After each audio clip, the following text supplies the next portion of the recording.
você, meu irmão, que está aqui conosco, dentro da comunidade Som de Amor, nessa noite, ou nessa manhã, ou nessa tarde, no nosso canal no YouTube. Meu nome é Estevão Castro, salve Maria. Boa noite, ou boa tarde, ou bom dia. Meu nome é Wesley Macieira, graça e paz. Estamos iniciando aqui mais uma vez e para você, antes de começar o assunto, não esquece. Já curte, já comenta, já compartilha. E lembre-se, hein? Manda pra... Oi. O amigo lá de trás falou, se inscreva. Eu ia falar isso agora já. Se inscreva, mande para as pessoas. Precisamos chegar a 1000 inscritos nesse canal, que é um canal novo só do Talk Feed. Só do Talk Feed. Estamos dentro do Tom de Amor, mas o canal agora é só nosso. Exatamente. Foi mal. Agora o chefe mandou se inscrever, verdade. Se inscreve, por favor, tá? É verdade. E também na comunidade Tom de Amor, entra aqui, cara, ó, comenta, dá um pinguinho, coloca um oi, porque quando você comenta, ajuda a gente. Põe um cifrão! Boa, hein? Nossa, rapaz! Pegadinha foi rápida agora aqui, hein? Olha, geralmente demora um pouco mais. Dessa vez foi ligeiro. Foi ligeiro. Põe um cifrão aí. Comenta, porque isso ajuda. Na verdade, o YouTube entende que é relevante, ó, e manda para mais pessoas. Qualquer comentário, tá? Pode xingar o Estevão se você quiser, não tem nenhum problema. Pode xingar. Tamo junto, beleza? E falando em cifrão. Falando em cifrão, hoje nosso convidado manja disso. Manja muito disso. O programa é sobre isso. Exatamente. Eu não sei se ele tem muito cifrão. Opa! Será que a gente pode perguntar? Ah, vamos perguntar, né, filhão? Eu quero saber se ele já tá com a burra cheia de dinheiro pra ir pro céu. Mas vamos lá, ó. Quem é ele? Ele é natural daqui de São José dos Campos. Ele é filho do saudoso senhor Antônio e da senhora Helena. Cara, ele é campeão enxadrista. Tu sabe o que é isso? Você sabe o que é isso, seu carismático? Sabe o que é isso? Eu fiquei sabendo... Eu que escrevi a pauta. Vindo pra cá, eu fiquei sabendo disso. Ele é campeão de xadrez, meu amigo. Caramba. Pensa no cara. Ex-seminarista, estudando 5 anos no seminário da Imaculada Conceição da Administração Apostólica São João Maria Vianney, Opa, a gente já ouviu que falar fica isso, hein? lá na Diocese de Campos, no Rio de Janeiro. Tá? Formado em Economia e Filosofia, com pós-graduação em Finanças, meu amigo. Entendeu, cifrão? Então hoje, ó, tem dificuldade? Não consegue aí? É hoje que a gente vai tirar o Talk Feed do vermelho. É hoje. Deus e dinheiro. O que você quer? Ele vai te ensinar hoje, tá, cara? Como ver dessa forma. Hoje, um catequista, investidor, gosto disso, e professor de investimentos, cara, com mais de 350 alunos dando mentoria em seu curso Mapa do Milhão, do qual eu já vou me inscrever, porque eu não sabia, agora eu sei. Garoto. Entende isso? Ai, quero um detalhe, irmão. Esse é lindo, tá? Ele é professor, cara. Entenda isso. E ele tem deficiência auditiva, meu amigo. Entendeu? Você tá aí moscando, não faz nada, não estuda, não corre atrás. O cara com limitação correu e fez, irmão. Então presta atenção. Para de moscar. Beleza? Quem é? Estamos falando com Daniel Miguel. Ô, meu amigo. Muito obrigado, meu irmão, por estar aqui conosco, né? Nesse Talk Feed aqui, especial, um tema falando de finanças e ao mesmo tempo falando da fé. Nossa, muito obrigado, Daniel. Obrigado a vocês pela oportunidade. Assim que o Estevão me convidou, né? Aceitei prontamente. Verdade, né? verdade. Eu estava lá respondendo umas caixinhas, né? No Instagram, que o meu trabalho é um Instagram, né? Lá que eu divulgo, né? O meu trabalho.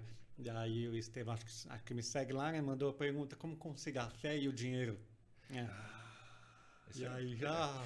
Vou fazer um podcast só para explicar isso. Cara, eu acho ótimo. Eu acho isso ótimo. Tá, Exatamente. Eu só vou te ajudar rapidinho, Daniel. Sim, aqui, ó. fica à vontade. Fica pra frente você, só o microfone um pouco mais perto da boca. Assim, tá bom? Fechar? Tá Maravilha. ótimo. Maravilha. Fechou aí, gatão? Fechou? Fechou. Repito. Não, fica tranquilo. Não precisa repetir, não. Aí surgiu essa ideia, né? De vir pro podcast, ele me convidou, tô aqui, né? Mas antes de mais nada, né, Daniel? Acho que antes da gente estar aqui falando sobre o tema, né? Que é realmente falar da vida financeira, daquele antagonismo sobre dinheiro e evangelho, essas coisas. Mas a gente quer saber da pessoa do Daniel, né? Isso aí, isso aí. Na introdução aqui do Wesley, você já falou de muitas características. Campeão enxadrista, né? Talvez o pessoal não reparou, mas a gente falou dos saudosos do seu pai e da sua mãe, né? Sim. Queria que a gente contasse a sua história de vida, né? Como é que você foi no seminário? Conta pra gente como é que foi essa trajetória até você chegar onde estamos hoje. Vamos lá, então, eu nasci em 1986, né? Novinho ainda. Menino. Bebê. Aqui nessa sala ele é o mais novo. Quem nasceu na década de 80 tem os melhores gostos musicais. Boa, garoto. Né? Melhores gostos musicais. Porque depois disso foi de mal a pior. Você nasceu na década de 70. Ah, ele é de 70, cara. Mas eu já tinha consciência quando chegou a década de 80. Mas Ou seja, eu soube escolher. Entendeu? Você foi no embalo. 70 ainda tem coisa boa. Né? Ainda Tem. Pegou muita coisa boa. Peguei. 70, 80. Música não é muito meu forte, não. Eu peguei mais com cinema. Foi. Entendeu? Ô, Mineiro, você é de 60, né? Da década de 60, né, Mineiro? Ah, tá. Beleza. O Miguel pegou o início da televisão. Verdade. Mineiro. O Mineiro é rádio a válvula. Continua, por favor, Daniel, por favor. Bom, mas aí, logo que eu tinha 4 meses de idade, eu tive meningite, né? E lá em 1986, meningite bacteriana, né, era gravíssimo, geralmente levava a óbito. E aí eu demorei um pouquinho para ser diagnosticado, né? Porque na época era um pouco mais difícil de saber o que a criança tinha. Então, fui diagnosticado com meningite e fui internado. Fiquei 3 meses no hospital. E aí não melhorava, né? Ficava lá 3 meses. A minha mãe ia lá para me amamentar, né? Mas era muito difícil, muito complicado. E aí depois de 3 meses o médico falou para minha mãe, olha, não tem jeito, né? Reza por esse menino, ele é batizado? Aí minha mãe falou, ainda não. Então se você quiser batizar ele, se você for católica, né? Batiza, porque ele não vai viver muito, né? Uau. Foi. E aí minha mãe chamou uma irmã para me batizar. Eu tava ali no Antoninho da Rocha Mármore. Sim. Chamou a irmã Santana para me batizar. Depois eu fui conhecer ela lá no Rio de Janeiro para agradecer ela por me batizar. Me batizou e no dia seguinte eu comecei a melhorar. Que legal, cara. Aleluia. E foi assim que eu saí do hospital, né? Depois de uma semana eu já estava fora do hospital. Mas fiquei com a surdez nos 2 ouvidos, né? Então, a princípio eu fiquei surdo, completamente surdo nos 2 ouvidos. E aí a minha mãe percebeu que eu era surdo, porque na semana seguinte ela, sem querer, derrubou um jogo de panelas ali perto de mim e eu nem mexi, nem olhei, né? E aí que ela percebeu, esse menino tá surdo, né? E me levou para fazer exames, viu que realmente, né, era uma surdez grave. E aí ela começou a pesquisar quem era a melhor fono do país. E era uma fono chamada Daniela, que vivia no Rio de Janeiro. E aí eu mudei para lá com a minha mãe. E minha mãe falou pro meu pai, eu vou ficar com esse menino até ele aprender a falar. Caramba. Que legal, cara. Foi. E aí fiquei lá no Rio 3 anos. Quando a minha mãe já estava perdendo as esperanças, depois de 3 anos, né, porque a criança normalmente fala com 2 anos, no máximo 2 anos e meio. Então já estava 3 anos e nada de falar. E aí a minha mãe estava passeando na biblioteca com uma amiga e no que ela foi pegar um livro, o livro caiu. E eu falei no colo dela, caiu. Foi a minha primeira palavra. Caiu. Caiu. E ela ficou tão feliz que começou a jogar todos os livros pro chão. Caiu, para de novo, para de novo. Que legal, cara. E foi assim que no dia seguinte ela fez as malas e voltou, né? Então foi assim que eu peguei uma meningite, né? Fiquei doente, fui curado. Fui para o Rio de Janeiro para aprender a falar, né, com aquela fono. Aprendi a falar e voltei. E aí fiquei em São José dos Campos, né, que foi onde eu vivi. E depois eu ia voltar para o Rio de Janeiro para fazer o seminário, né, que eu fiquei 5 anos.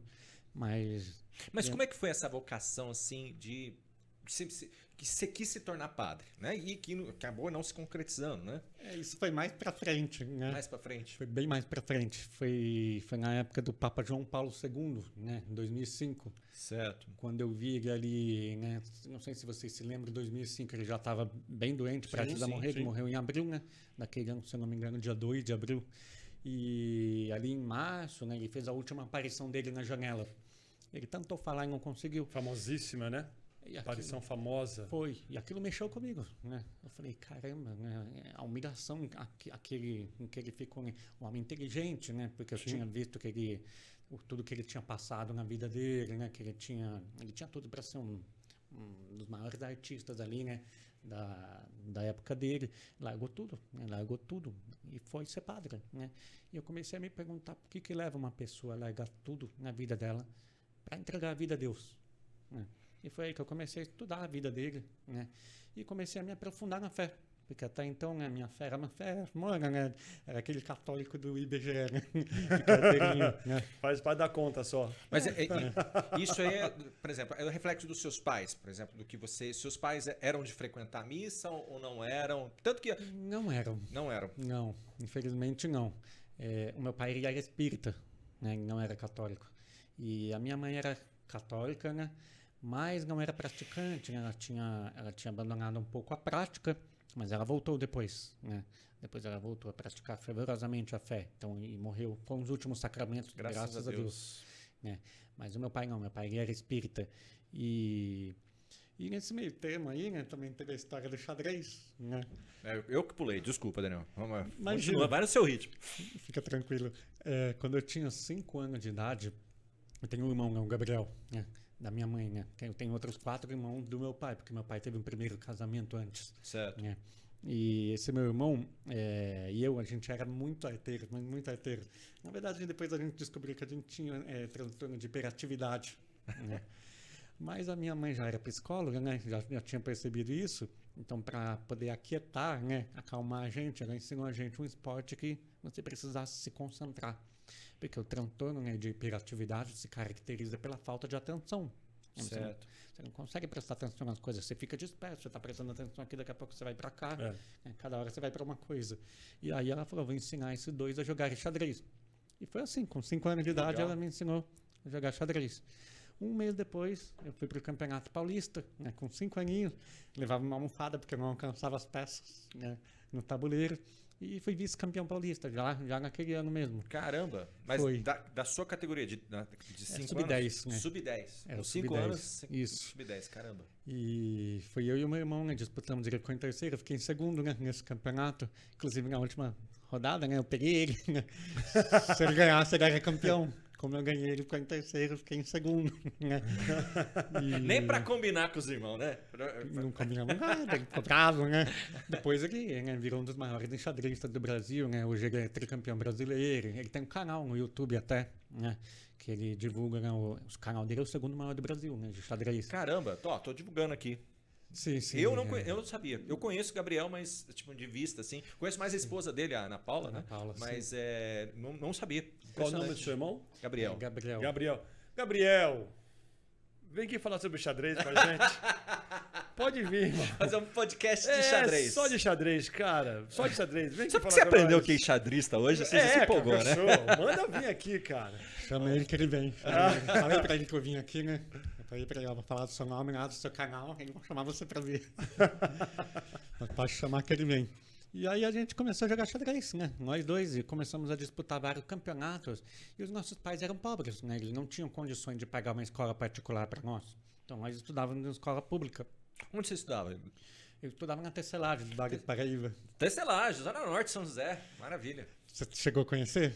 Eu morei ali perto, né? Muitos anos em Santana, então conheço bastante Tecelagem, tinha bastante amigos que... Era lá que eu estudava. E aí, quando eu estava num dos torneios, por sorte, né? Que a gente chama de coincidência, mas na verdade é a providência, né?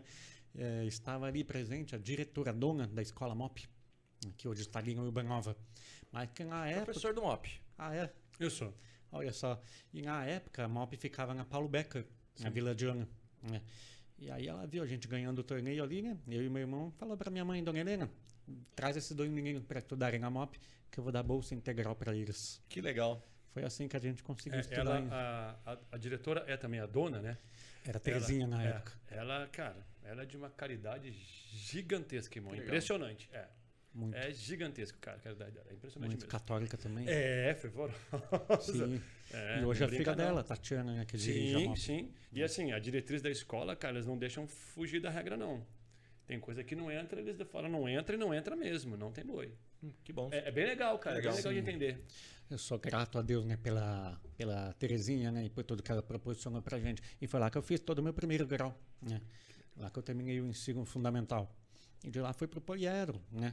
E depois do poliedro, aí eu fui fazer a faculdade. Mas a nossa vida até os 17 anos foi marcada pelo xadrez. Porque em troca, né, de estudar na escola de graça, a gente disputava os campeonatos com a camiseta, a boné da MOP, né?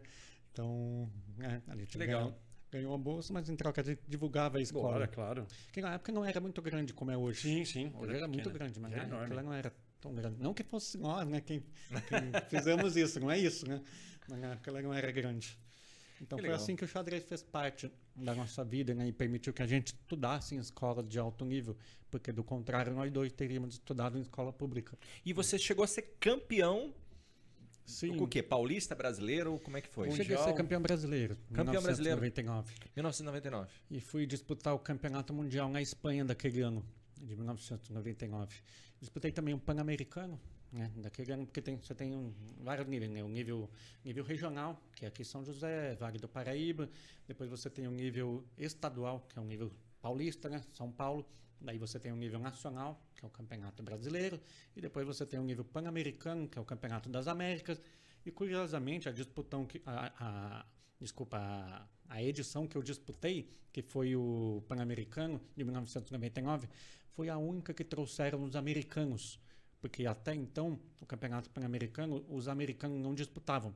Disputava a América Latina. Só Latina. Os americanos ficavam lá do lado dele. Uhum. E nessa edição do Pan-Americano, vieram os americanos. Eu tive a ocasião de disputar com um jogador chamado Azuka Nakamura, que hoje é o terceiro maior jogador do mundo. Uau! Perdi pra ele, claro, mas dei trabalho. Que legal. Mas não perdeu pra qualquer um, né? Pois é. Vamos lá. Tentei forçar um empate ali, mas não deu muito certo. Mas aí foi em 1999, né, que eu disputei o Campeonato Mundial também na Espanha. Menino ainda, né? 13 anos de idade. Né? Caramba. Tinha 13 anos, foi a minha primeira experiência internacional.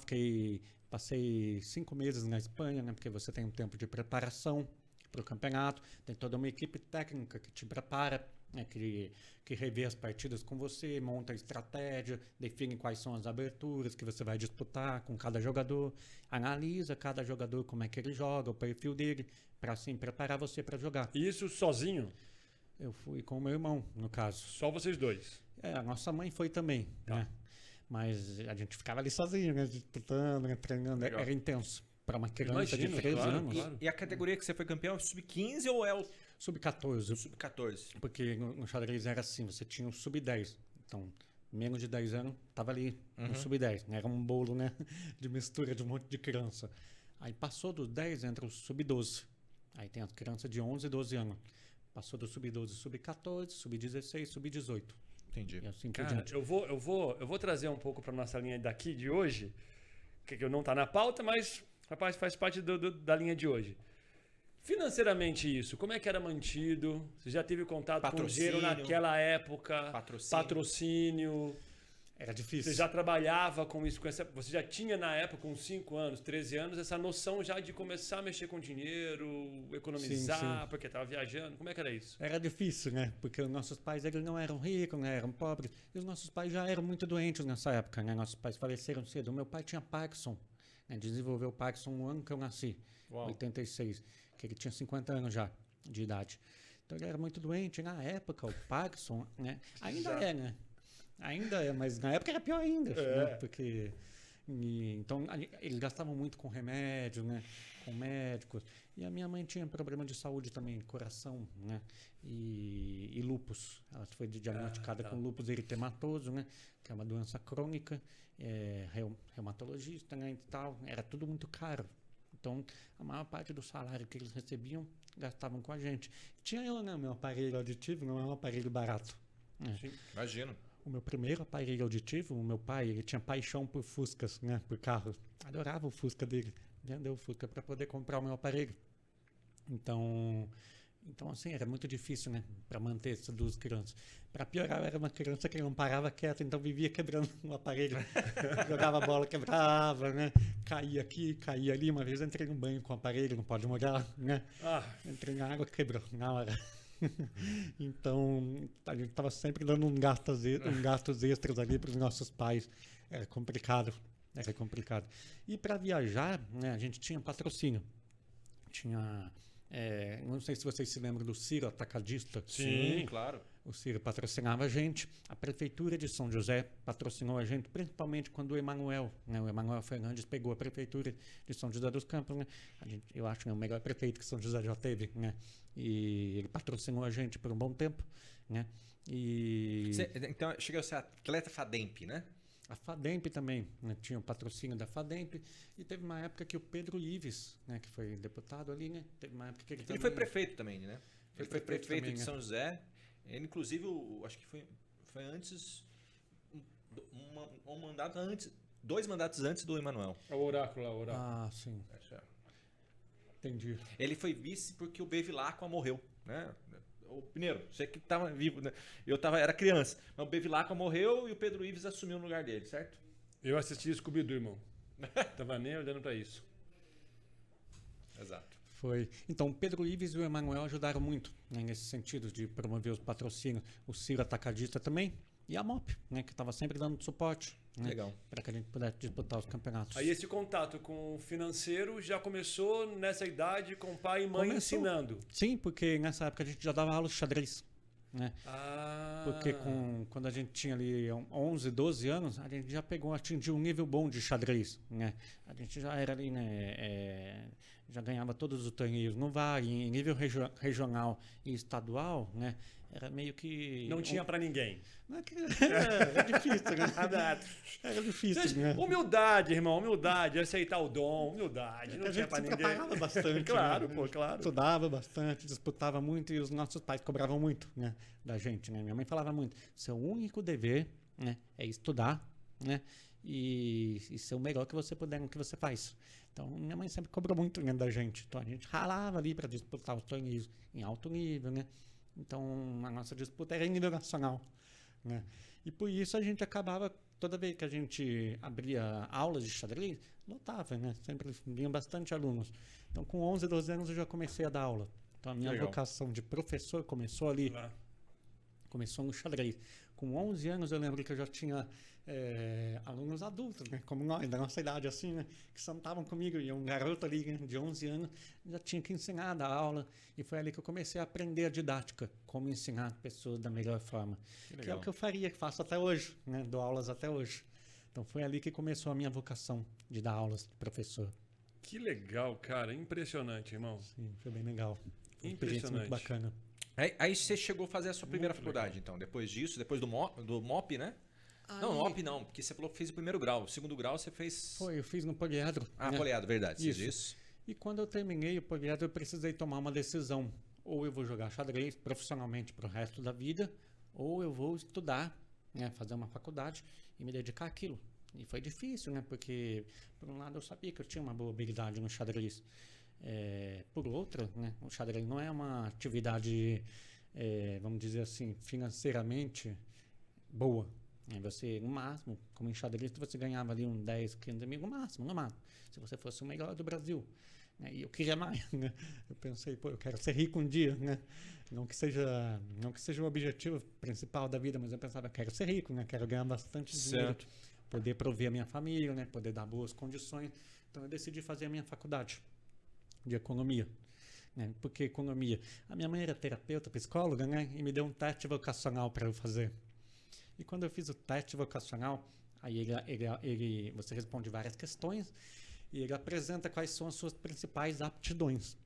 E lá no teste, a minha principal aptidão foi, em primeiro lugar, filosofia. Segundo lugar, psicologia. E terceiro lugar, economia. Aí a minha mãe falou para mim, olha, filosofia é difícil. Né? Qual filósofo você conhece que ganha bem? Só esses que ficam famosos, né? Tipo Cortella, né? Hoje, né?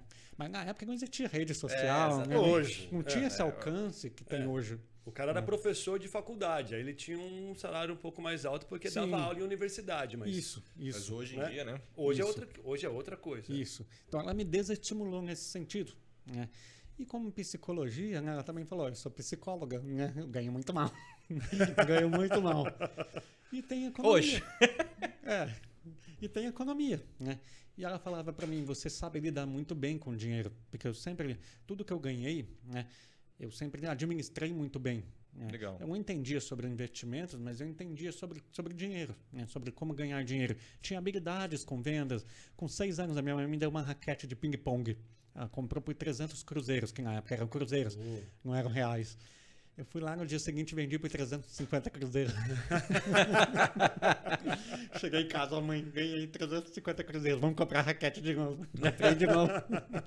Então, desde pequeno eu tive essa aptidão, né, com vendas. Então ela falou para mim, se você quiser fazer economia, é uma boa, porque vai te dar uma projeção maior. E aí eu escolhi economia. E foi assim que eu entrei na faculdade de economia, com 17 anos. E aí, né, aconteceu que com 18, 19 anos, que foi 2005, que eu recebi, né, o chamado, né, a vocação, né, para entrar no seminário. E foi aí que eu decidi largar a faculdade de economia. Ah, você chegou a largar? Eu não cheguei a largar, porque quando eu fui dar esse passo, a minha mãe falou para mim, filho, eu e o seu pai ralamos a vida inteira para te dar essa faculdade, né? Eu vou pedir para você terminar essa faculdade antes de ir para o seminário. Eu aceitei, me aconselhei com um padre, né? Na época eu já me dirigia com um padre da Opus Dei, que era o padre Levi Bonato, hoje ele é bispo. Levi Bonato. Né? Hoje ele é bispo lá no Paraná, se eu não me engano. Mas ele foi meu diretor espiritual ali por 3 anos. E ele falou para mim, você deve terminar a faculdade antes de entrar no seminário. Ali no Centro Esplanada mesmo? Como? O Opus Dei ali no Centro... O Centro Cultural Esplanada. Centro Cultural aqui em São José mesmo. O meu diretor é de lá também, o Padre Cesário. Ah, sim. Tem Padre Cesário ali, né? E o Padre Guilherme, que agora foi para Roma. E o Padre Guilherme, né, que agora foi para Roma. Sim. Exato. Então, o Padre Levi, na época, falou para mim, termina a faculdade primeiro, né? E na época eu tinha namorada também, né? Tava na faculdade, larguei tudo, né? Larguei trabalho também, tava no meu primeiro estágio, né? E aí terminei o estágio, efetivei. E aí no que eu efetivei, tinha um salário bom. Pô, na época, 2005, eu tava ganhando já R$1.500. Para a época era um salário considerável. Sim, verdade. 19 anos de idade, né? Em 2005 eu trabalhava na prefeitura de São José e ganhava uns R$900. O salário mínimo era 500 alguma coisa? 600 alguma coisa? Em 2005 eu nem tinha entrado na segunda faculdade. Era isso, não era? O salário mínimo era 600 alguma coisa. É, por aí. É. Ah, sim. Mais É de isso. salários. Antes disso, eu cheguei a trabalhar na Tomovag, sabe a Tomovag? Sim. De exame, clínica de diagnóstico por imagem. Cheguei a trabalhar lá envelopando exames. Né? Ganhava meu primeiro salário, né? R$375, mais os vales de transporte que eu trocava para ganhar um dinheiro a mais. É tranquilo. Tá vendo, cara? O cara Todo mundo faz. Tá vendo? O cara trocava passe pra ganhar dinheiro, irmão. Eu trocava passe pra comer cachorro quente. Olha a cabeça do ser humano. Por isso que não evolui, irmão. Não, eu fazia isso, cara. Por isso que não evolui. Sabe o que eu fazia? Olha pra você ver o que eu fazia. Eu trabalhava no centro da cidade, numa empresa de almoxerifado, eu ganhava vale transporte. Eu ia lá no Mercadão, que ele comprava. É isso aí, é isso aí. Eu pegava o dinheiro e aplicava. Na época eu tava querendo casar. Aí eu tava só juntando dinheiro, Acabou que eu não casei, perdi todo o dinheiro. Não adianta nada. Eu aplicava no carrinho de cachorro quente, irmão. Na moral. Mas eu trocava também vale de transporte. Sim. Porque quando eu fui pro Poliedro, eu morava ali no centro, perto do Mercadinho. Sim. Perto do Mercadinho Municipal. E o Poliedro fica ali perto do Colinas. Então dá uma caminhada ali de 40 minutos, né? E minha mãe me dava vale de transporte para ir e outro vale de transporte para voltar. Só que eu não tinha dinheiro para comer a merenda, né, no recreio. Então eu tinha um vale de transporte, o que eu fazia? Eu ia a pé e lá eu trocava por um cachorro quente para poder comer, né?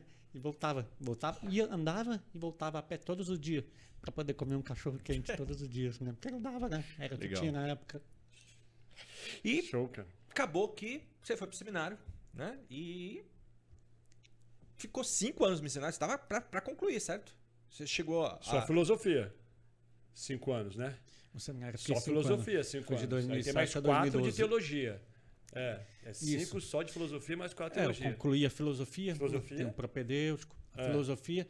Aí no primeiro ano, no segundo ano de teologia eu saí, antes de receber o subdiaconato. Na verdade eu não cheguei a receber as ordens de otiariato, leitor e otiariato. Que legal. Mas, bem interessante, 2 pontos aqui, né? Primeiro que estava no seminário da Diocese de Campos. Não sei se você lembra do talk feed que a gente fez aqui, com um amigo dele, o Vitor. Né? Sim. Inclusive foi o Vitor que falou que recomendou muito que você viesse aqui com a gente. Vitor, meu irmão, obrigado, viu, meu irmão? Muito obrigado. E a gente discutiu bastante, a gente falou bastante da Diocese de Campos. Que a gente começou a contar lá sobre a São João Maria Vianney, né? Sobre o movimento que aconteceu, a história do conservadorismo tradicional, movimento tradicional aqui no Brasil, né? A gente contou falando bastante disso, né? E que é onde, gente, a única diocese do Brasil que tem uma ordem, uma diocese onde pode se celebrar o rito de São Pio V, a famosa, hoje não é mais dito assim, mas é o famoso rito tridentino, né? Então você estava estudando no seminário para ser um padre do missal de São Pio V, é isso? Da missa tridentina? Sim, sim. Lá é a única diocese, né, no Brasil onde você tem ao mesmo tempo, você pode escolher assistir a missa normal, né, a missa ordinária, né, da forma ordinária, e a missa na forma extraordinária.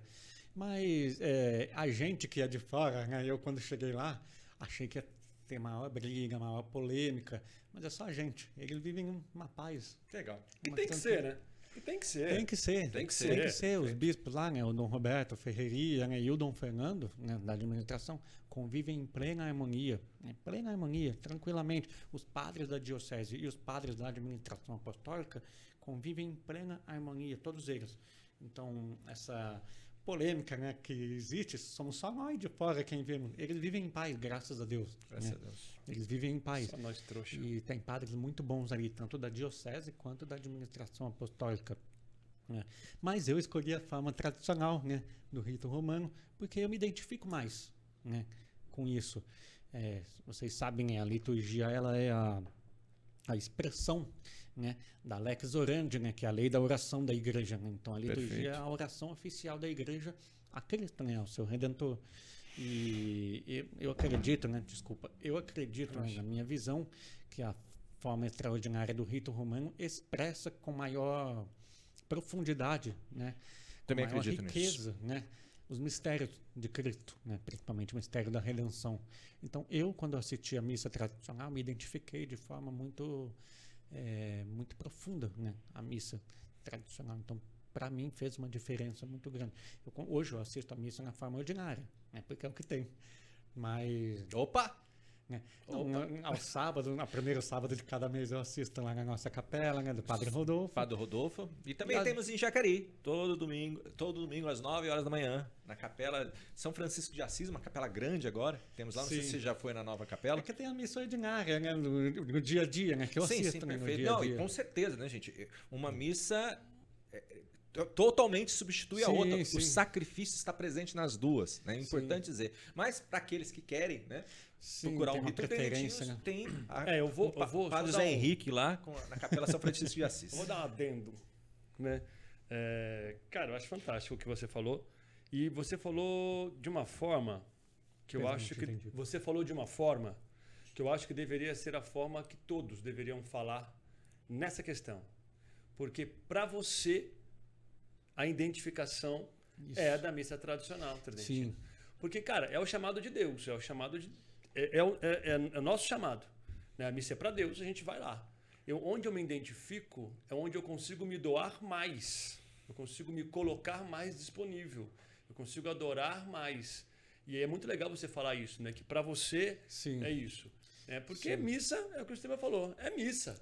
É o sacrifício. É a missa, é o sacrifício, é a missa. Tem vários ritos, né, na igreja, tanto ocidental quanto oriental. Né? É, Vários ritos, todos vários legitimamente válidos, né? Perfeitamente sagrados, né? Cada um com o seu caráter intrínseco, mas todos eles constituem uma riqueza, né? Inesgotável do mistério de Cristo. Sim, é isso. E cada um exprime de uma forma, né? Essa lei da oração, que é a lei da igreja. Então assim, quando você assiste a missa na forma extraordinária do rito romano, para mim, o que me marcou, porque missa é sacrifício, né? Hoje em dia as pessoas não falam mais, né? O sacrifício da missa, infelizmente. Já até briguei com o padre aqui por causa disso. Muitos católicos assistem à missa e acham que é só um evento, né? Uma celebração, né? Uma festa. E ela tem sim esse aspecto, né, de celebração, né? Ela tem sim esse aspecto. Tem, né? porque faz parte, né? Faz parte até do também, rito mesmo, né? tem a parte. Faz parte esse caráter da ceia. Sim. Mas o principal é o sacrifício, né? Porque em cada missa Cristo realmente morre de forma mística, mas está ali presente o sacrifício dele, né? A missa e o Calvário só tem uma única diferença, que é o derramamento de sangue. Só. Mas nenhum. Na missa Cristo realmente morre por nós. Perfeito. A diferença é que ele não derrama sangue. É isso aí. Incruenta. Né? A palavra é incruenta. Sim, né? É a única diferença. E se você perguntar hoje para os católicos, poucos sabem disso. Poucos. Eu posso falar para você que há 6 anos atrás eu também não sabia falar. E foi graças ao movimento tradicional que começou a surgir no Brasil, que fez as pessoas se tomarem mais intelectuais e começarem a estudar. Mas nem vamos entrar nesse papo. Só porque, desculpa até cortar, o pessoal deve estar agoniado aí, que ele não terminou a história. E aí, você virou padre? A gente tá falando com um ex-padre aqui, não, né? Pelo amor de Deus. Conta a história pra gente. Por que você não é hoje o padre Daniel? Porque quando eu estava ali no seminário, né, quando eu estava em 2010, né, no meu 4º ano de seminário, a minha mãe faleceu. Né, e meu pai já tinha falecido 4 anos antes. E foi aí que eu percebi que a minha vida como padre é uma vida extremamente solitária. Uma vida extremamente solitária. A vida do padre é solitária, né? Então hoje eu rezo muito pelas vocações, pelos sacerdotes, porque eles são solitários. E o ser humano é, por natureza, um ser sociável. Certo. Né? Então eu vi que aquela não era a minha vocação. Não era ali que eu me encaixava. Eu posso continuar servindo a Deus, né, de várias formas, mas não era ali, né, como sacerdote. Então, eu sou extremamente grato pelo período que eu vivi no seminário. Foram os melhores anos da minha vida. Eu digo sem medo, foram os melhores anos da minha vida, os anos de seminário. Eu nunca fui tão feliz quanto nos anos que eu estava no seminário. Era um aprendizado contínuo, cada dia era uma nova experiência, né? Ao mesmo tempo que tem uma rotina já toda marcada ali, né, com os horários distribuídos direitinho, e você segue direitinho todos os horários, né, toda a rotina e disciplina. Ao mesmo tempo tinha uma experiência, uma riqueza ali na vivência diária, conhecendo pessoas verdadeiramente santas, porque eu conheci pessoas muito santas ali, desses santos que são canonizáveis, que podem nunca ser canonizados, mas são canonizáveis no pleno sentido da palavra. É aí que mantém a amizade até hoje. Que coisa rica, né, de ter. Sim. Sim. Ó, indica pra gente aqui, tá? É verdade, Puxa vida, né? Vai que um dia passou aqui um santo, meu rapaz do céu. Com certeza. Então eu vi que não era ali, né? Não era como padre que eu ia servir a Deus, mas continuo podendo servir a Deus, né? Principalmente porque eu conhecia a espiritualidade do Opus Dei, né? A espiritualidade de São José Maria Escrivá, né? E que fala que você pode ser perfeitamente santo, plenamente santo, e não menos santo do que um sacerdote, como um leigo, né? Que é uma coisa que antes do concílio, né, era considerada uma heresia, né? Era não pela igreja, claro, né, mas por muitas pessoas que viviam ali, porque a igreja sempre pensou assim, né? Mas é uma realidade que havia sido esquecida, né? E que o concílio trouxe à tona, mas antes do concílio São José Maria, né? Que o concílio veio reafirmar, né?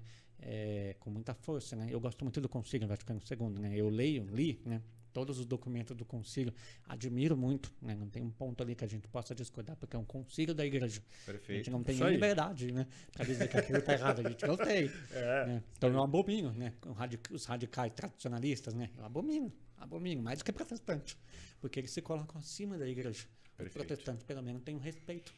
Agora, os radicais tradicionalistas, sabendo que eles sabem como católico, se colocar acima da igreja. Opa, não são católicos, não. Concordo.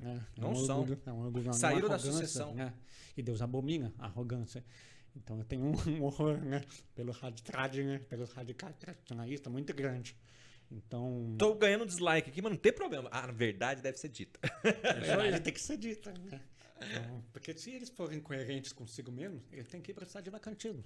Se eles forem realmente coerentes consigo mesmo, só que eles não são, né? Eles não se reconhecem, eles não são humildes, né? Eles não têm humildade para reconhecer que eles se submetem à hierarquia da igreja.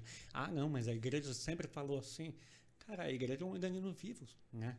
A igreja é um organismo que, cara, Cristo é o mesmo ontem, hoje e sempre. A igreja também tem que ser a mesma ontem, hoje e sempre. Mas a forma como a igreja comunica para a gente os ensinamentos de Cristo, ela evolui ao longo do tempo. Né? Ela não muda, ela evolui. Não, exatamente a forma, né? Não a palavra, porque a palavra é a mesma. Deus, na verdade, se revela ao longo dos anos. Né? Por exemplo, hoje temos dogmas que, por exemplo, São Tomás, que é mais o maior teólogo de todos os tempos, né? E São Tomás era contra o dogma da Imaculada Conceição. Né? E tem um filme famoso de Dom Scoto, né?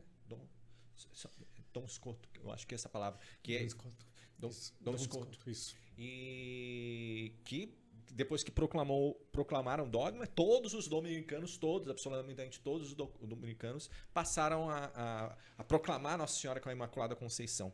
Porém, né, Deus vai se revelando ao longo do tempo, mas a palavra de Deus é perpétua, né? Ela não muda, ela não se contradiz, e assim caminha a igreja. Mas é o modo mesmo. Mas a forma de se comunicar, por exemplo, estamos falando aqui de Deus. Internet. Estamos falando de um podcast, um bate-papo de bar que a gente faria somente oculto, a gente está usando isso para evangelizar, ou seja, uma forma diferente. Onde o acesso seria só para nós três? Exato. Hoje não. Hoje eu acesso mais pessoas porque a gente tem essa possibilidade. É a forma. É a forma. É o meio. Sim. É que na época, né, também é difícil, porque a gente nasceu depois de 70, e o concílio, né, acabou ali em 65, né, e a missa nova, né, em 69 promulgada ali, e houve muitos abusos, muitos exageros. Exato. Então, naturalmente, para quem viveu naquele tempo, a gente entende, né, que foi uma ruptura muito grande, né, com o que se vivia até então. Porque, de repente, os padres começaram a não usar mais batina, né, começaram a celebrar a missa de qualquer forma, começaram a ter uma dessacralidade, né, Deixa eu mais perto do microfone. Perdão. Então começou a ter uma certa dessacralidade, né, com os ritos, né, começou a faltar com respeito. Então, para aquelas pessoas, talvez foi preciso assumir uma postura radical, né, de falar, não, peraí, tá errado isso aqui, né? Exato. Mas hoje, né, depois de mais de 50 anos, né, 40, 50 anos que passou, a gente já tem mais maturidade para poder olhar para aquela situação e ver que esses padres que agiam assim, eles não estavam lendo o documento. Estavam lendo o que saía sobre os documentos. Porque quem foi diretamente nos documentos, o documento está ali. A missa continua sendo celebrada em latim, né? O canto na igreja, o principal instrumento continua sendo o órgão, né? Instrumento de batida, como bateria, violão, não pode ir à missa. Né? Exato. Não pode. Que é o que Essa tem é uma polêmica, Daniel, uma polêmica. Mas é uma determinação do concílio. Exatamente, o documento do concílio. Qual que é o nome do documento? É o Sacrosanto Concílio. Eu tenho até um estudo, se você quer saber sobre isso, eu fiz um estudo sobre isso, que eu explico por que eu deixei de ser um ministro, participar de ministério de música. E foi quando eu me converti pelo lado tradicional, tentei me intelectualizar, começar a estudar os documentos, quando eu vi que o meu trabalho estava não coerente. Mas eu falo bastante sobre aqui, porém o tema desse papo aqui é outro, né? Senão entrar naquele detalhe que também fala sobre... Né? Não é proibido, não é para ser, mas também não é sim, proibido de vez e não pode ter. É permitido até certa música, até certo instrumento. A igreja ainda assim abre e permite, até no próprio documento fala um pouco sobre isso, dessa liberdade, sem se perder essa claridade. Claro que aí, sem noção também, vai embora e destrói muita coisa. Né? Sim. Que eu acho que é isso, né? Eu acho que é escola também. Mas abandonaram, né? O canto gregoriano, abandonaram o órgão. Abandonaram. Tiraram os órgãos da igreja. Você não vê mais as igrejas, né? Com Só na Consolação em São Paulo. Como? Igreja da Consolação em São Paulo. Sim. E é gigante o órgão. Gigante. É lindo. Lindo, né? É um órgão gigantesco. O púlpito ainda é em cima. Você ainda sobe no púlpito para proclamar a palavra. Ele fica no alto, assim, acima da Assembleia. Sim. É fantástico, cara. Bonito, é fantástico. O canto gregoriano dos monges beneditinos, né? É muito bonito. Isso eleva o espírito, né? Ajuda você a se conectar, né? A se aprofundar nos mistérios. E é uma coisa que hoje está perdida, né? Infelizmente. Né? Exato. Recupera-se. E aí, Daniel, pra gente já entrar no nosso papo aqui, eu queria saber, então, depois você tomou essa decisão, né? A partir da morte da tua mãe, você viu que não era a sua vocação a vida sacerdotal, e aí você foi retomar a carreira que você tinha, né? Formado em economia, e aí Mundo você financeiro. Voltou a pensar. Então, vamos lá, dizendo assim, você de um sacerdote que tinha, vamos dizer, eu não sei se tinha voto de pobreza no seminário. No seminário que você tinha, se eles têm voto de pobreza, não sei se tem. Não. O sacerdote da administração apostólica, né, de forma geral, né, que são formados ali no seminário, eles não fazem voto de pobreza, só o de castidade mesmo. Certo. Obediência, né, ao bispo, claro. Mas o voto de pobreza é próprio dos religiosos. Mas é castidade e celibato, né? Castidade e celibato. Celibato, né? Isso. E aí, obediência, né? Ao bispo. E obediência, isso. E aí, no caso, você tomou uma decisão. Sim, também. Claro. Eu tenho eu quero ter uma outra vocação, né? E aí você quis exercer a sua vida financeira, que eu acho. Aí você retomou a sua carreira, é isso? Retomei, né? Voltei para São José, né? Saí do seminário, era dia 5 de fevereiro de 2012, né? E voltei, peguei um ônibus, né? Voltei para São José e falei para minha avó, posso morar com a senhora? Porque eu não tinha, né? Meus pais já eram falecidos, né? Então, minha avó me acolheu na mesma hora, né? Claro, né? Vó e vó, né? Vó e mãe com açúcar. O Gabriel estava lá já também, ó? A minha avó acabou falecendo um ano depois, em 2013. Mas o Gabriel estava com a sua avó também, ou não? O Gabriel estava no seminário. Os dois estavam no seminário. Porque quando a minha mãe faleceu, ele foi pro seminário também. Né? O meu irmão foi pro seminário também. Então eu saí ali, né? Meu irmão ficou lá, e eu cheguei em São José, né? Fui morar com a minha avó. E no que eu fui morar com a minha avó, eu tava zerado. Porque quando eu tava no seminário, eu doei tudo que eu tinha para o seminário. Tudo. Tudo que eu acumulei no meu período de trabalho, né, anteriormente. Então, eu digo para as pessoas, né, com o meu trabalho, né, as pessoas talvez não acreditem, mas é verdade. Em 2012, eu tava zerado. Eu tinha R$0 na conta. R$0. Zerado. Né?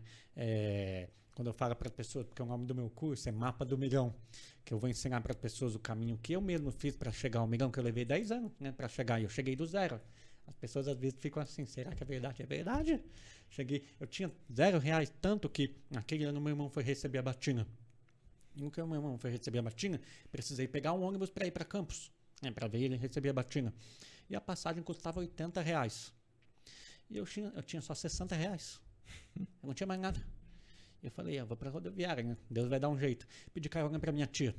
E no que a minha tia me deixou ali na rodoviária, ela falou, você tem dinheiro pra comprar um salgado? Eu falei, não, tia, não tenho. Toma aqui R$20. Juro pra você. Cara, era exatamente o que faltava. E foi daqui em Campos com a barriga roncando. Peguei, agradeci, escondi dela, mas chorei ali no caminho. Comprei a passagem e fui. Estômago vazio, mas fui. E fui, cheguei lá, né? E consegui assistir a cerimônia. Consegui também o dinheiro para voltar, porque eu não tinha, né? E voltei. Então, quando a gente se abandona nas mãos da providência... Amém. Né? Cara, que bonito isso. Eu não esperava ouvir isso. Eu tive essa experiência de me abandonar inteiramente nas mãos da providência, de pensar, eu não tenho como ir, mas eu vou confiar, que Deus vai dar um jeito. Amém. Mas assim, é necessário um esforço e um sacrifício da sua parte. Sim, Você não exatamente. comeu. A providência veio. Você faz a sua parte. Mas você não comeu. A sua parte foi, cara, Sim, não vou comprar salgado. sim.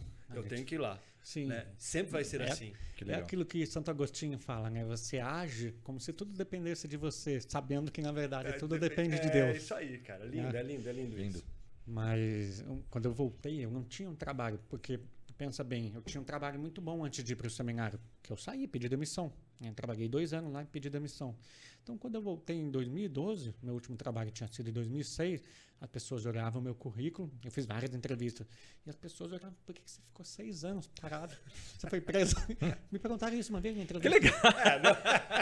Juro pra você, me perguntaram, você foi preso? Porque você ficou 6 anos parado e você tinha um currículo muito bom. Tava onde nesses 6 anos? Onde você estava esse tempo todo? Então as pessoas se assustavam, então não me contratavam. Então o meu primeiro emprego depois que eu voltei do seminário, você sabe aquela escola que tinha ali de inglês chamada Upstart? Upstart? Não. Ficava ali na Ademar de Barros, atrás da padaria Pão de Queijo. Certo. Cara, a padaria eu conheço. conheço. A escola de inglês, não. Upstart, Tinha não. aquela padaria Pão de me Queijo lembro. na Ademar Sim, de Barros, sei. atrás dela tinha uma escola de inglês chamada Upstart. Eu entregava panfleto na rua para o pessoal entrar nessa escola. Que legal. E eu fiz isso por 3 meses, não consegui emprego. Enquanto isso, eu ia fazendo várias entrevistas. E, inclusive, foi daí que eu passei a dar mais atenção para essas pessoas que entregam panfletos na rua. Que antes eu passava, ninguém dava bola, né? Desde então, eu passei a olhar para a pessoa, né? Pegar o panfleto, agradecer. E não jogar fora, a não ser quando eu já saí da vista da pessoa. Para valorizar a pessoa, sim. Porque muita gente trata mal. Sim. Verdade. Muita gente trata mal. Então, passei a valorizar, né? Esses pequenos gestos. Né? Engraçado que o emprego faz a gente valorizar mesmo. Eu sempre tratei muito mal telemarketing. Até eu virar um operador de telemarketing. Foi lá que eu conheci, inclusive, a sua cunhada, a Ana Sim. Paula. Né? E eu era operador de telemarketing. Depois, hoje eu tenho uma educação. O cara insiste. Então, muito obrigado. Ó, eu sei que é seu trabalho, mas eu realmente não tenho interesse nesse serviço. Foi isso que eu parei. Realmente, é nessas horas que a gente aprende, não é verdade? Eu trabalhei 18 anos em telemarketing. 18 anos, operador de telemarketing. Não, eu comecei como operador começou. e saí como gestor. Saí como gestor lá em São Paulo. Daqui fui para São Paulo. Hoje não trabalha mais com isso. Não, há muito tempo já. Faz uns 10 anos que eu não mexo com isso. Um pouco Olha mais só. até, uns 15 anos que eu não mexo com telemarketing. Pois é, e a gente é muito maltratado, né? Quando trabalha com Cara, atendimento ao público. Então, mas a gente sabe que pode ser maltratado, não tem problema nenhum, porque a gente é treinado. Eu era treinador, então eu treinava o operador para poder literalmente Ser maltratado. saber Olha lidar só. com isso. A gente ensina a saber lidar com isso, porque o ser humano geralmente não entende, né? Ele tem que ligar, ele tem que ligar de novo, ele tem que ligar de novo, Sim. ele tem que ligar de novo. A culpa não é dele, né, cara? Vai caindo lá. Mas enfim, Ana Paula. Ana Paula Porto. Agora o sobrenome dela, que é o de vocês, né? Ana Paula, minha cunhada? Isso. Ana Paula Ribeiro, né? Agora é Moreira Miguel. Tava Carvalho no Miguel. casamento. Tava. Eu trabalhei com ela, pô, na Não. Tivit. Isso. Conheço Isso, há É. muito tempo. Tá, isso A mesmo. minha cunhada, né? E, Mas foi... e Daniel, assim, legal. pra gente já começar a entrar no nosso papo Já aqui, não, que né? Continuar esse negócio aí, cara. Vamos continuar, mas eu queria fazer uma analogia, porque assim, é uma coisa bem interessante sua, porque o que aconteceu? Há 3 séculos, o mundo ele começou a ver o dinheiro de uma forma como um fim. O mundo ficou mais voltado a isso, né? Teve a Revolução Francesa, a Revolução Industrial, que fizeram o mundo girar o seu centro a um centro financeiro. Não o dinheiro como um meio, mas sim o dinheiro como um fim. E o lucro custa o que custar, né? Que é uma das grandes dores também que tem na nossa sociedade nesse sentido, né? Por causa disso também, a gente vive no Brasil aqui, que é um país subdesenvolvido, que hoje tem uma economia melhor, mas sempre sofremos com mau desenvolvimento do Brasil, e que nós, de classe média, né, sempre fomos educados com esse ponto que a sua mãe falou para você, né? Olha, você tem que se esforçar, tem que estudar para você ser alguém na vida, né? Então você valorizou a sua faculdade, né? Mas diferente de você, que eu acho que eu percebi isso já na forma de você contar, você não via aquilo como seu fim da tua vida. Você olhou a tua vocação primeiro, né? Mas eu não. Eu tinha uma mentalidade de que assim, eu preciso crescer, e todos os meus irmãos fomos educados dessa forma. Eu nasci num berço cristão, recebi uma catequese muito boa dos meus pais, porém eu tinha uma visão de que eu preciso crescer na minha carreira, preciso me tornar um melhor. Eu me formei fiz engenharia, depois eu fiz logística, né? Eu precisava crescer, me desenvolver, e assim foi até meus 35 anos. Hoje eu tô com 41. Ontem, você fala. 6 anos. Poxa, obrigado. Mas faz uns 6 anos atrás que de repente eu dei um start. Quando eu me casei, me deu um start. Eu falei assim, opa, eu via que a minha fé era a parte. Eu tinha minha fé, frequentava os sacramentos. E isso foi graça de Deus, porque todos os meus irmãos não tiveram a mesma sorte. E eu frequentava os casamentos, mas eu via que eu colocava a fé como segundo plano.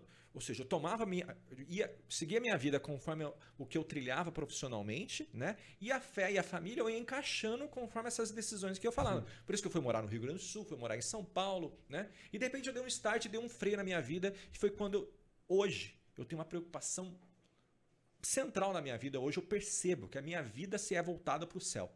A minha vida é voltada para a minha salvação. E foi por isso que eu mudei radicalmente a minha vida, desacelerei a questão do trabalho para eu poder buscar de fato a minha finalidade. Eu ia até fazer uma pergunta mais complicada, né? Mas pelo visto você nunca teve isso como um ponto. Mas como é que é hoje para você? E a gente vai desmembrar naqueles pontos do evangelho que contradizem bastante dinheiro e fé. Como é que é para você hoje? Ter uma vida que você está voltado para o dinheiro, né? De acumular bens e não perder a sua salvação. Ai, cara, as palavras, elas são complexas, né? Opa, as palavras distorcem muita coisa. Com Voltado, certeza. Tal, as palavras são complicadas. Dependendo de como cara. você interpreta. É né? complicado, cara. Pode dar uma confusão ali. né? Eu entendi.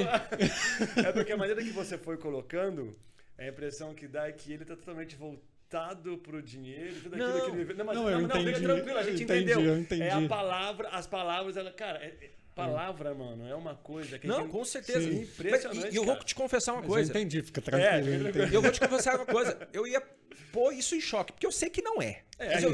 Mas quando você também, contou a sua história, eu falei assim, não, a finalidade dele não era essa. Sim. Ele se preocupou primeiro com a vocação dele.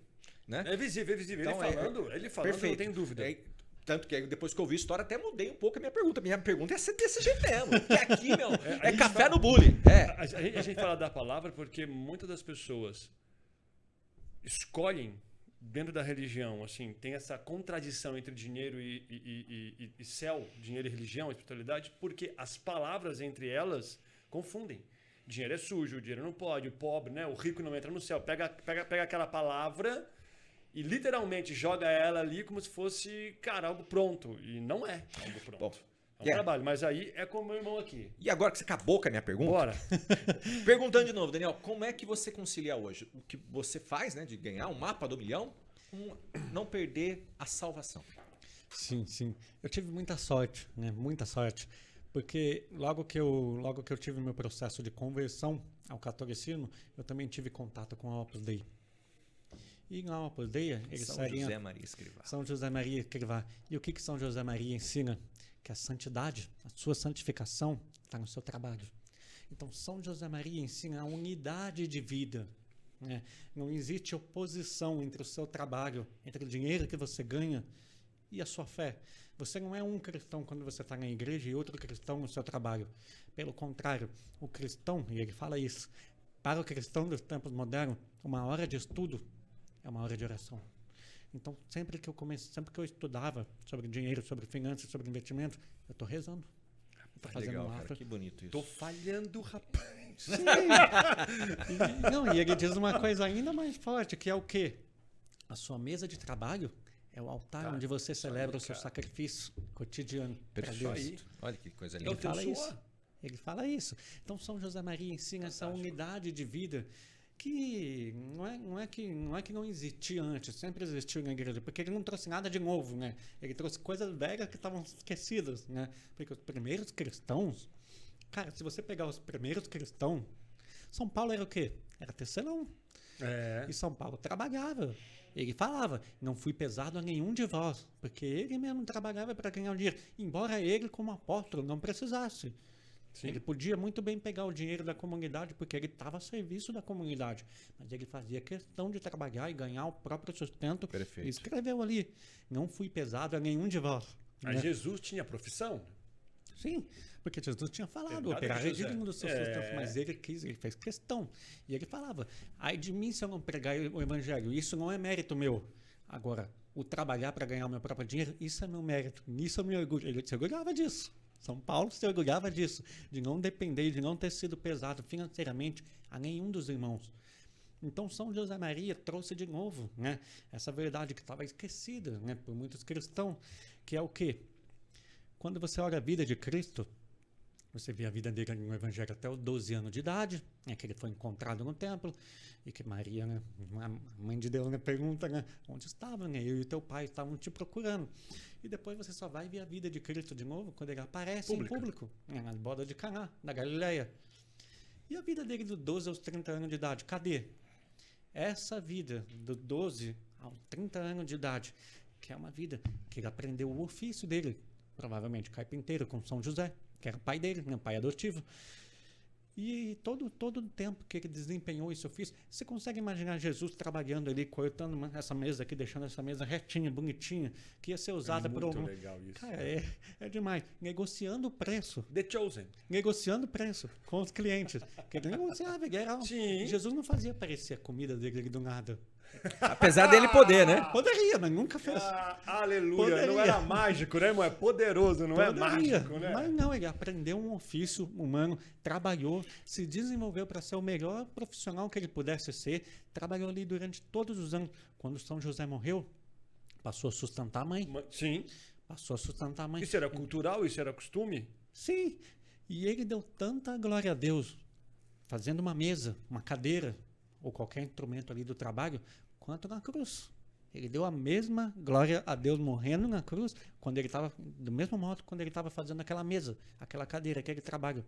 Então ele santificou o trabalho. Jesus trouxe um valor divino para o trabalho. A diferença, aí pensando teologicamente, a única diferença da cruz é que ele paga, a glória a Deus é a mesma, mas que ele presta. Mas ele se imola pelo sacrifício da humanidade. Mas em termos de glória a Deus, é o mesmo valor. Mas tem motivo, né? Tem motivo porque lá, no pecado, o homem perdeu isso. Sim, aqui na cruz o trabalho seria redimindo. suado e seria sofrível. Exato. E aí ele vem e mostra que o trabalho agora, com ele, muda. Volta a aliança, santificação. Sim, mas todos os atos de Jesus, por serem atos de uma pessoa divina, têm um valor salvífico igual. Isso aí. Valor divino. Isso aí. Então qualquer ato de Jesus podia salvar a gente. Ele não precisava morrer na cruz. Não, qualquer um. Mas, exatamente. É lindo isso, cara. Mas só corrigindo um ponto seu aqui, o trabalho sim, ele não é algo da pena do pecado. O suor do trabalho. É o que eu falei. O esforço do trabalho. Que é até um ponto que a gente até falou aqui, que assim, quando Deus fez o homem, ele colocou ele no jardim do Éden para cultivar. Exatamente. Então, isso é antes do trabalho. Isso é antes do pecado. O trabalho é santo em sua origem. Então, Jesus nunca é uma pena. Viu você que está reclamando do seu trabalho aí? Isso aí, reclamar é pecado. Exatamente. É pecado. Está perdendo a sua fonte de Eu vejo a santidade. galera reclamando do trabalho, mas na Bíblia é muito claro que Deus colocou o homem, o topereretor, que é para que trabalhasse, para que obrasse no seu trabalho, e aí antes do isso pecado. Que eu falei do suor. Eu falei, suor Não, do trabalho. Sim, as pessoas veem o trabalho como se fosse... Sempre. As pessoas veem o trabalho como se fosse um castigo. Não, o trabalho dignifica, né? O homem, o trabalho dá nobreza, dá sentido. E essa visão... Desculpa. E essa visão é a mesma com o dinheiro. É a mesma? Com o dinheiro. Com o dinheiro? Com o dinheiro. Sim, porque é uma unidade de vida. É isso que eu tive muita sorte, né, de ter estado em contato com a filosofia, né, a espiritualidade do Opus Dei. Logo que eu tive ali 18, 19 anos, eu comecei a ler os escritos de São José Maria e conversar ali, né, com o pessoal da obra, né, do Opus Dei. E aí eu já vi que existe uma unidade de vida. Não existe o Daniel na igreja, o Daniel no trabalho, o Daniel na faculdade. Não, existe um só Daniel que santifica e coloca a serviço de Deus o estudo, o trabalho e a obra na igreja. Eu não fico mais santo por ir à missa do que pelo trabalho. Claro que é uma obrigação minha ir à missa, né? Principalmente aos domingos e dias santos de guarda, mas é também minha obrigação o trabalho. O trabalho é uma obrigação, né? Mas não obrigação no sentido negativo. Inclusive, Obrigado. Inclusive, São José Maria dizia que às vezes vale mais a pena você dedicar uma hora do seu dia ao estudo do que à Santa Missa, sem abrir mão. Claro, se você puder ir à missa todos os dias, melhor ainda. Eu tento ir. Mas uma hora de trabalho e de estudo é tão santificante quanto a hora da missa. Então, hoje em dia, ainda existe isso, né? Menos do que antes, mas ainda existe uma visão antagônica, como se fossem coisas opostas, o trabalho e a missa, né? O trabalho e a sua prática da fé. Né? Posso fazer uma pergunta nesse contexto todo? Tá aqui? Deixa eu ver. Tá. Eu deixo, pode fazer. Desse contexto que você acabou de explicar. As pessoas ainda têm uma visão de que o trabalho é do mundo, né? Vamos dizer que a missa é do céu. Então, tem essa dor aí que a gente acaba não compreendendo que o trabalho santifica, que é o que você falou. Né? Sim. Mas tem muito a ver com essa questão de cara... Até fugiu aqui agora, fugiu a pergunta. Do dinheiro. Do dinheiro, tem muito a ver isso com o link que durante muito tempo a própria catequese fez da religião de você ser pobre. Essa visão de pobreza, que é uma visão de falta de ganho. Você não precisa... Tem a ver com intencionalidade, com a intenção do trabalho, com a intenção da missa. Tem a ver com isso. Porque assim, se você também comunga num pecado, se você, para você, comunhão, não tem uma intenção, não é de ir a Cristo ou qualquer coisa, você vai comungar sem a menor preocupação do pecado mortal que você carrega aquilo para você é uma condenação. Isso está na palavra. Isso é da nossa doutrina. Então, tem essa intenção, porque eu posso trabalhar para ganhar dinheiro. Cara, quero ficar milionário. Me ensine. Eu quero ficar milionário. Quero ganhar o meu 1 milhão. Me ensine, por favor. Né? Eu quero isso. Mas qual que é o meu propósito de ter esse 1 milhão? Entende? Sim. Tem a ver com isso, né? Sim, com certeza. Quando São José Maria fala, por exemplo, sobre o seu trabalho, né, sobre a sua profissão, ele insiste que você deve ser o melhor profissional que você puder ser. A sua santidade está ligada ao seu trabalho. Quanto mais você se destacar como profissional, quanto melhor você for enquanto profissional, mais santo você pode ser. Então, por isso que, para mim, né, e para nós que seguimos essa filosofia, né, não tem essa oposição, esse antagonismo, né, entre o dinheiro e o trabalho. Não trabalho para o dinheiro. Eu trabalho como propósito de santificação.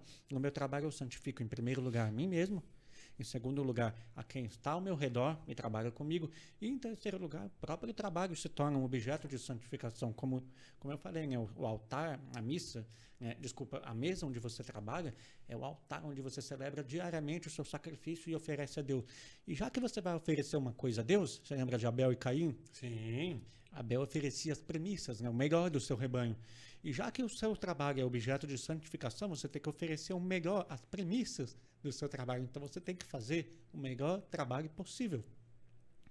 E é por isso que não tem essa oposição entre o trabalho e a fé.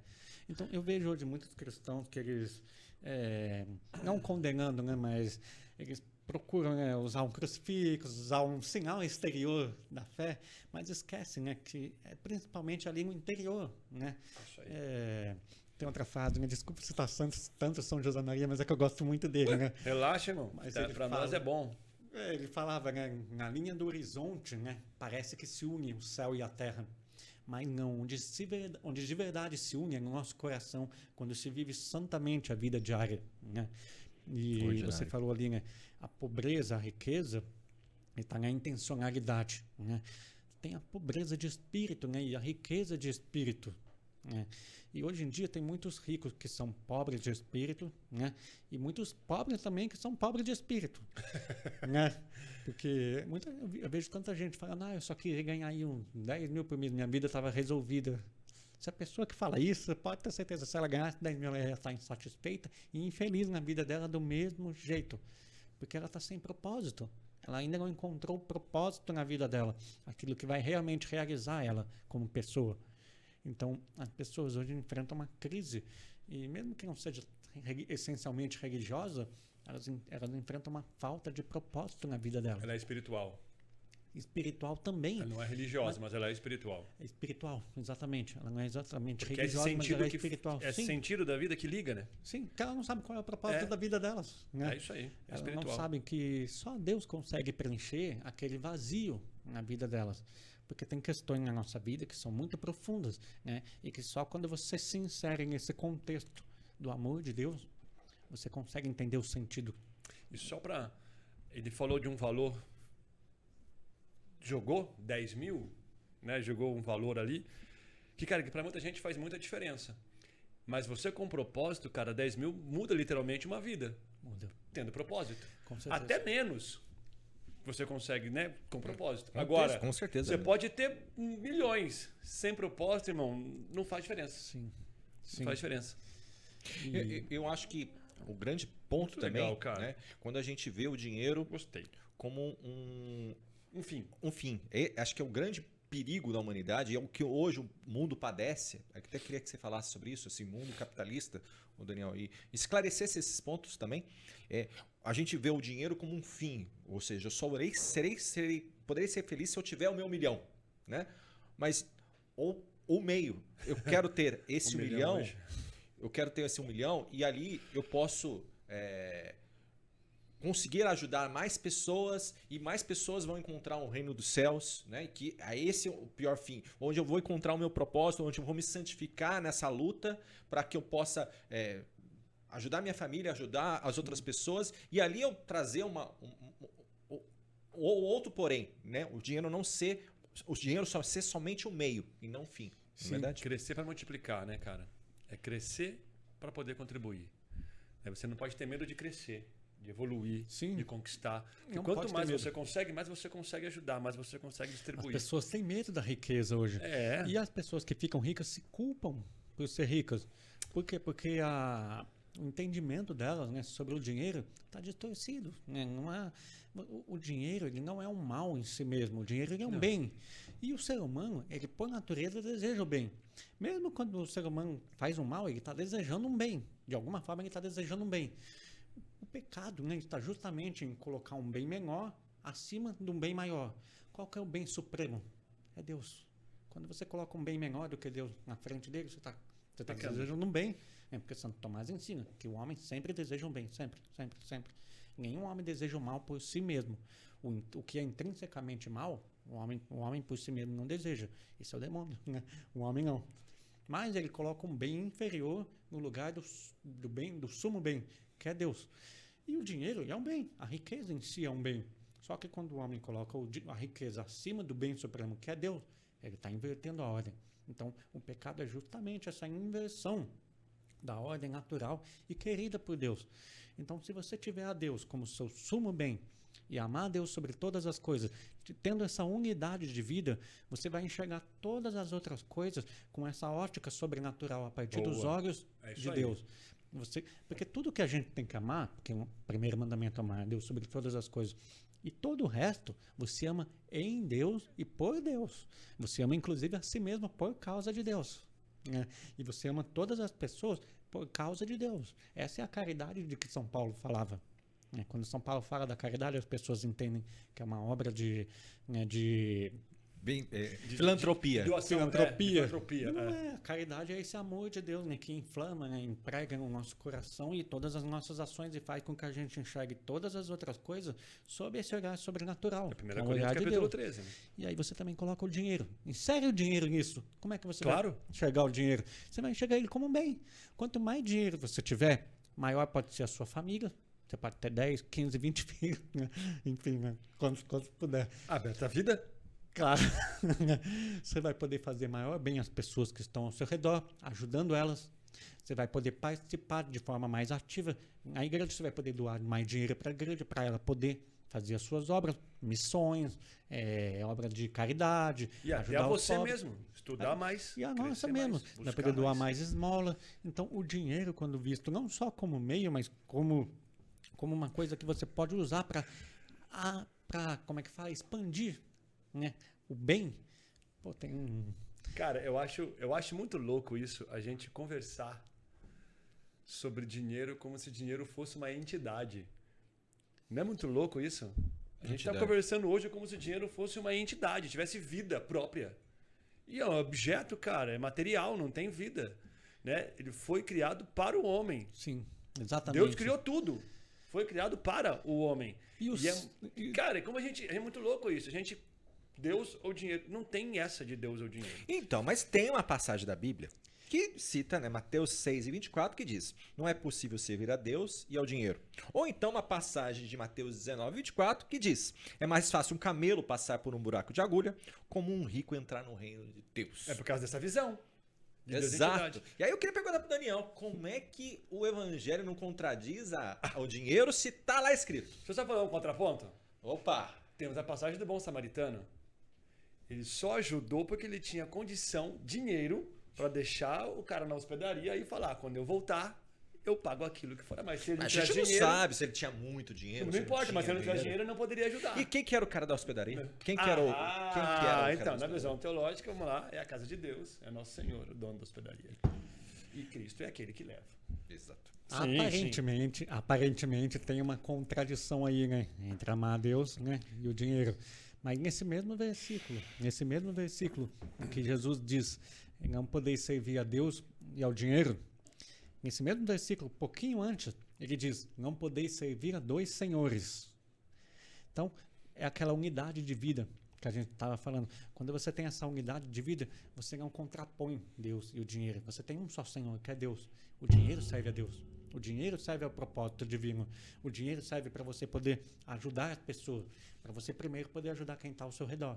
Seu pai, sua mãe, seus filhos, seus irmãos, sua família.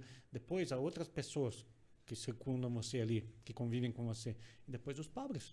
Então, quando você tem essa unidade de vida, quando você entende isso, porque as pessoas têm uma dificuldade para entender essa unidade de vida, quando você realmente compreende que existe uma unidade de vida entre a sua vida com Deus, a sua vida espiritual, e a sua vida com o seu dinheiro, que é o seu trabalho, você consegue, como que eu vou dizer, juntar tudo e fazer com que o seu trabalho e o seu dinheiro sirva ao propósito espiritual. Então, essa contradição é uma contradição aparente, porque ela não existe na realidade. O problema está justamente nisso, em que a pessoa prefere o dinheiro a Deus. Porque o dinheiro é um bem, a riqueza é um bem. Só que existe o bem maior, o sumo bem, que é Deus. Então, se você tiver realmente Deus como sumo bem na sua vida, todas as outras coisas vão ser o quê? Abaixo de Deus. E vão se submeter a Deus. E aí você consegue fazer com que todas as coisas sirvam a Deus. E o que é ser o rico que não pode entrar no céu? É justamente quando aquela pessoa que coloca a riqueza acima de Deus. Porque a gente teve muitos santos ricos. Primeiro lá no Antigo Testamento, se você olhar no Antigo Testamento, você vai ler que Abraão e Ló eram tão ricos, mas tão ricos, que eles já não podiam viver no mesmo espaço, porque eles tinham muito bens. Então eles tiveram que se separar de tanto dinheiro que eles tinham, de tanta riqueza que eles tinham, terras, gado, né? Então eles tiveram que se separar. E Abraão foi quem Deus escolheu. Nós somos filhos de Abraão, né? Todos nós, né, que somos cristãos, e os judeus também são filhos de Abraão. Então ele é o pai da nossa fé. Foi de Abraão que veio a fé judaica e depois cristã. E depois de Abraão você tem também Jó. Jó era muito rico, muito rico. Depois ficou pobre, né? Não, aí teve aquela história, né? Que o diabo falou, ele é assim porque ele é rico. Tira essa riqueza dele para ver se ele continua te servindo e te amando. Mas depois 7 vezes mais. Perfeito. E continuou servindo a Deus. E depois, se você pegar, por exemplo, Jesus teve predileção pelo jovem rico. O evangelista diz que Jesus olhou para ele e o amou. E chamou ele. E ele era o quê? Um jovem rico. Então Jesus teve predileção por um jovem rico. E por que ele pediu para vender tudo? Por que? Por que ele pediu para o jovem rico vender tudo e doar para os pobres? Porque existe o conselho de perfeição evangélica, que não é um conselho obrigatório. Tô falando, eu sei os convidados que eu chamo para cá. Jesus não obriga você aos conselhos, né, de castidade, obediência e pobreza, mas ele dá essa opção, né, de perfeição evangélica. Mas não é uma obrigação, né, é um conselho. É por isso que a igreja dá essa liberdade para nós, né? Mas teve muitos santos, muitos reis, imperadores, rainhas, né, que eram ricos. São Luís, né? São Luís, que era um grande santo. Mais recentemente, nós temos aí São Luís e Santa Zélia, pai de Santa Teresinha. Eram ricos, tinham uma vida confortável, né? São santos. Então, a riqueza em si não é um mal, não é condenável. O problema é quando a pessoa coloca a riqueza, né? Tem um apego aos bens materiais, à riqueza. E coloca aquilo acima de qualquer coisa, né? Isso. Ele passa a ser um senhor. É o que ele fala, né? Passa a ser o senhor dele. Aí é o problema. E acho que o grande ponto, né? E todo mundo vê isso de uma forma errada, distorce o sentido do dinheiro e da riqueza, né? E também distorce o sentido da pobreza, porque a pobreza é de fato uma virtude, né? Que nós devemos alcançar. Mas a pobreza não é necessariamente uma ausência de dinheiro, correto? Exatamente. É a pobreza de espírito, né? Como São Paulo fala, que o que tem posse, vivam como se não a tivessem. Não é seu. Sim. Não é seu, é de todos, né? Ele sabe viver com pouco e com muito, né? Porque ele não tem apego aos bens materiais. Então, o problema está nesse apego aos bens materiais. E assim, tem, claro, e aí tem um chamado especial para aqueles, por exemplo, São Francisco, para aqueles que literalmente abandonam mesmo finanças, mas é um chamado muito particular, né? Sim, não é para todos. Todos é a pobreza que você fala, mas a igreja sempre teve a opção preferencial pelos pobres. Isso é da igreja, né? Isso aí que foi trazido, né, há umas décadas atrás pela teologia da libertação, isso na verdade é da igreja. A igreja sempre teve a opção preferencial pelos pobres. Isso é parte do coração do evangelho, né? Sempre foi parte. Mas o pobre aí é o miserável, ausente de dinheiro, ou é aquele que se desprende a Deus? É possível o Daniel ser pobre? Sim, poderia ser, né? Eu fui pobre, né? Tive pobre por muito tempo. Hoje não mais, graças a Deus. Mas se Deus me tirasse tudo, eu começaria de novo, né? Com gratidão. Porque a pobreza está justamente naquele espírito de se apegar às suas coisas, né? Entendeu? Se você tiver um desapego às coisas materiais, você está com Deus, né? E você continua pobre. Sim. Pobre. Porque toda a sua riqueza é o próprio Deus. Se você tem aquele milhão que você tem, ele tem. Mas se o dia que Deus te tirar, você vai louvar e agradecer assim como Jó. Sim. O que realmente vale é Deus. Perfeito. Exatamente isso. Tem pessoas que são tão pobres, mas tão pobres que tudo que elas têm é o dinheiro. É dinheiro. Quem fala isso foi... Não lembro. Santa Teresa? Não sei. Acho que foi Santa Teresa que falou isso. De Calcutá, a Madre de Calcutá que fala sobre isso. Acho que é. Santa Teresa, eu não sei se foi Santa Teresinha ou Santa Teresa d'Ávila, não me lembro agora, que falou: Teresa sem Deus não é nada, Teresa com Deus é muito e Teresa com Deus e dinheiro é excepcional. É uma santa, fala, não sei se é Teresa d'Ávila ou Teresinha, não me lembro agora. Mas é muito bom você pegar essa frase, cara. E eu queria já trazer uma questão aqui pra gente já começar a entrar... Pra gente já começar a se despedir, né? Fight! Hora do fight! Eu queria trazer uma questão aqui, gente. E você acabou de citar a teologia da libertação, né? Por quê? Por que o comunismo, né, que é um princípio, o marxismo, né, um princípio da teologia da a teologia da libertação é uma teologia que em princípio é marxista. Por que o marxismo, o comunismo é uma heresia condenada pela igreja e o capitalismo não? O capitalismo tem erro sim, mas não é de fato condenado pela igreja. Eu queria que você explicasse isso pra gente, Daniel, se possível. Sim, eu vou pedir licença, né, para voltar um pouquinho, né, para a filosofia, né, para poder explicar o porquê disso, né. A filosofia ensina que existe a desigualdade, né, e existe a desigualdade entre todos os seres. O próprio mundo é desigual. Quando Deus criou o mundo de forma desigual. Existe desigualdade entre os seres vivos. Existem as plantas, que são inferiores aos animais. Existem os animais, que são inferiores ao homem. Existe o homem, que é inferior aos anjos. Então, e entre os próprios homens existem inferioridade. Entre os próprios anjos existem as 9 hierarquias. Então, existem desigualdade em todos os níveis. Deus criou o mundo de uma forma desigual. Então, a desigualdade em si é um bem, não é um mal. O comunismo, que vem do marxismo, o marxismo ele enxerga essa desigualdade como um mal em si mesmo. Essa é a origem, essa é a raiz do mal. E quando você enxerga a desigualdade como um mal em si mesmo, isso culmina em conclusões erradas, que são as conclusões a que chega o comunismo e o socialismo, né, que é uma forma de comunismo. Né? O socialismo nada mais é do que um comunismo, né, modificado, né, maquiadinho. Mas que na prática, né, se você levar a pé, o carro, né, vai chegar no comunismo. Tudo é o comunismo, né? Acaba. Sim. É o berço. Exatamente. E, por exemplo, tem uma outra coisa também que a filosofia também ensina. Que tem que citar a filosofia para poder entender, né, o contexto. A filosofia ensina que todo ser, né, ele tem a substância e o acidente. Né? Então, por exemplo, nós seres humanos temos a substância, que é o quê? A razão, o corpo e a alma racional. Né?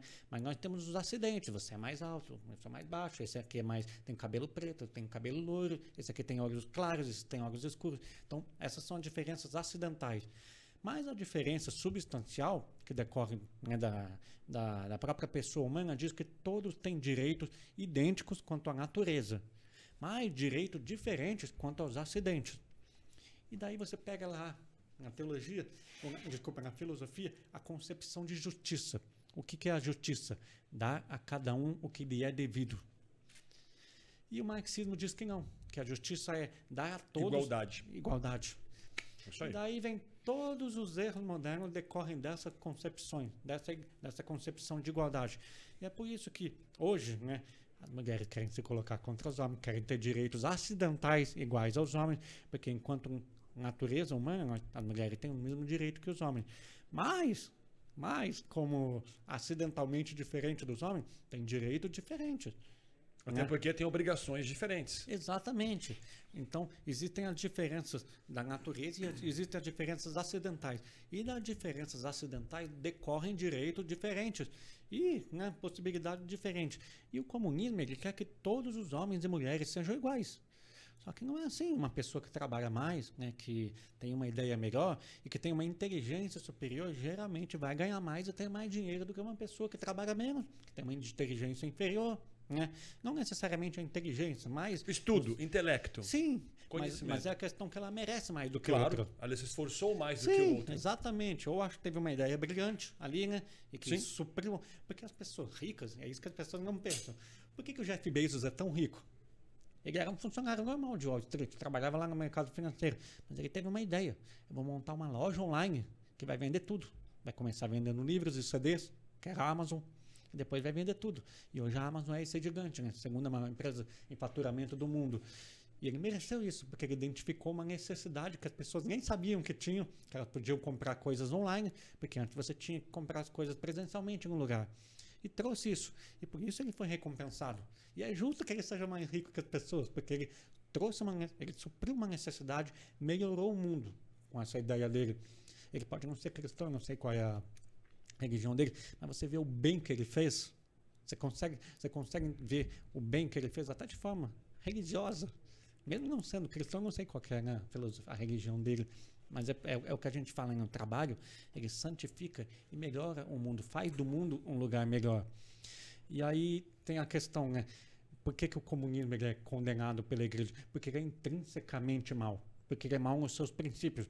Ele é mau na própria filosofia dele de querer igualar todos os homens e mulheres e todas as pessoas como se elas tivessem direitos iguais.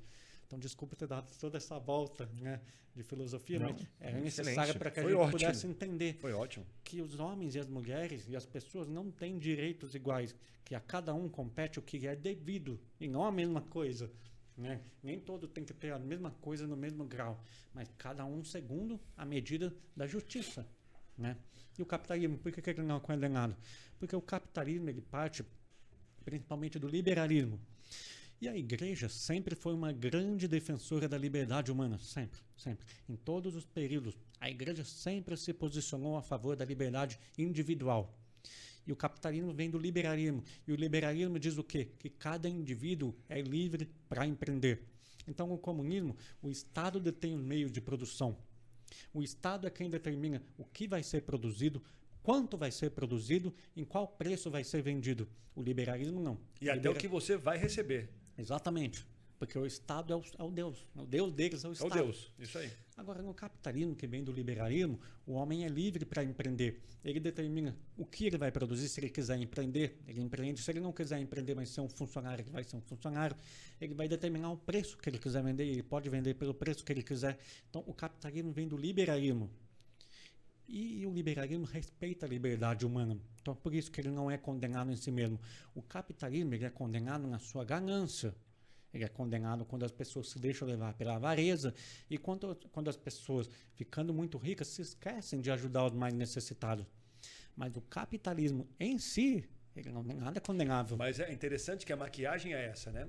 O comunismo, ele tem essa fonte maligna ali, no seu cerne, mas ele maquia como se, cara, o que é meu também é seu. E aí isso parece evangelho, né? E o capitalismo, ele peca nessa questão da ganância, porque o homem que ganha acaba tirando de você. Sim. E aí toda essa maquiagem que é jogada, a gente acaba confundindo as duas coisas. E tanto que o comunismo só existe porque existe capitalistas ruins. Que são aqueles que são intrinsecamente. Exatamente. Que Que eles tem são dinheiro e grandes são- capitalistas. e E são aí que eles comunistas. viram no comunismo algo para eles ficarem ainda Ainda mais ricos. É a ganância. Sim. É a ganância. O comunismo, se você parar para pensar, né, o socialismo Não na se sua sustenta. teoria, ele é lindo, né? Por quê? pô. Porque não existe pobreza. Só Não, existe amor. Você tira do Evangelho, Atos 2,42, e Exatamente. coloca ali, ó, lindo. Não tem pobreza, né? Todo mundo é rico, todo mundo é feliz. Mas eles ignoram, né, a natureza humana. E a natureza humana, né, você pode ver em todos os lugares. Me mostra um país onde o socialismo prosperou. Não tem. Né? Você vai ver ali a Coreia do Norte, Cuba, é miséria. Né? Você vai ver a Venezuela, miséria. Então, eles ignoram a natureza humana, que é uma natureza egoísta. E uma outra coisa também é que o progresso humano, ele só existe quando existem desníveis, quando existe desigualdade. Para você poder progredir, você precisa poder subir. E no comunismo, se todo mundo é igual, como é que você vai subir? Você não sobe. Então, para você poder progredir na sua vida, é só o capitalismo que permite isso. Porque se você parar para pensar, durante a Idade Média, até a Idade Média, antes do surgimento da Revolução Industrial, antes do advento do capitalismo, o seu modo de vida estava definido. A única forma de você ascender socialmente, de você subir socialmente, era você casando com uma pessoa mais Era rica. família. Era família. a única forma. Você tinha um senhor feudal Era sangue, né? e tinha um vassalo. E era aquilo, a sua vida era aquilo. Você não tinha como subir. Nasceu vassalo, na vida cara. social. Morre vassalo. Sim, aí veio o capitalismo. Foi o capitalismo quem permitiu ao homem ascender de vida. É no capitalismo que pessoas do zero conseguem atingir 1 milhão. Só no capitalismo. E é o capitalismo quem melhorou a humanidade em todos os níveis. Todos os níveis. O nível de alfabetização subiu muito. O nível de pobreza foi reduzido. Foi o capitalismo. O nível de pessoas que morrem foi reduzido. Em 1915, filho do presidente lá dos Estados Unidos morreu de diarreia, de ceteria. Hoje isso não acontece mais. Por quê? Porque o capitalismo permitiu com que as pessoas se tornassem mais ricas, o progresso da sociedade fosse avançando. Claro, trouxe muitos maus consigo mesmo, Faz que as parte. pessoas Até porque cederam a à ganância. natureza nossa também. Porque a nossa natureza cede à Exatamente. ganância, Cede à à ganância. avareza. É. Mas em si mesmo, Nossa o alma é capitalismo, decaída. em si mesmo, né, o capitalismo proporcionou o progresso da humanidade.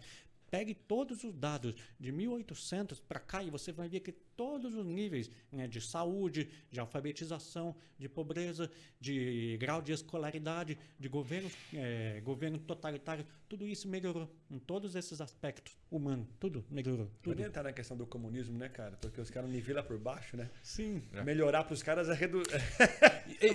Eu queria falar um ponto aqui, tá? O comunismo não tem nem no céu. Vou falar pra você, comunismo não tem nem no céu, amigo. Que vai todo mundo pro céu, vai todo mundo estar plenamente feliz, mas terão pessoas com mais glórias, estarão mais perto de Deus, até mesmo no céu. Cara, nos céus. E é importante, né? Nos céus. Tem os eu desconheço esse assunto, mas... tem os sétimo céu, e aí vai todo um caminho a ser seguido nos céus. É Pai Nosso que estás nos céus, né? É a oração. E uma coisa aqui, aí a teologia da libertação acaba pegando esse viés comunista, socialista e coloca isso dentro da religião. Sim, a teologia da libertação nada mais é do que o marxismo, né, trazido para a teologia, né, e aplicado na teologia. E o problema da teologia da libertação, embora, né, tenha um propósito bom, né, de ajudar a vida dos mais pobres, é que ela transforma a igreja numa ONG. A igreja acaba virando uma ONG. O objetivo da igreja é salvar almas, né? Não é... Claro, a gente ajuda os pobres, mas ajuda como meio para a salvação da nossa alma. Então, o objetivo da igreja é espiritual, não material. A igreja não é uma ONG.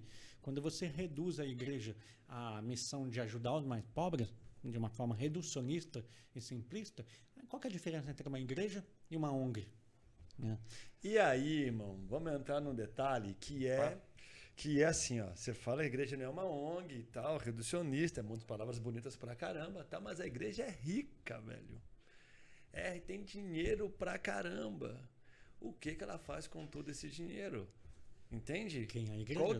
Qual que é o impacto dessa ideia dela ser rica? O impacto dela dentro da espiritualidade, da religião, ela sendo rica desse jeito. Porque ela não pode ser essa ONG. A igreja tem dinheiro, mas a igreja, se você for ver as obras que a igreja mantém no mundo, né, na África, né, nos lugares mais pobres, nenhuma instituição no mundo, nenhuma ONG no mundo faz o que a igreja faz pelos pobres, né, mantém.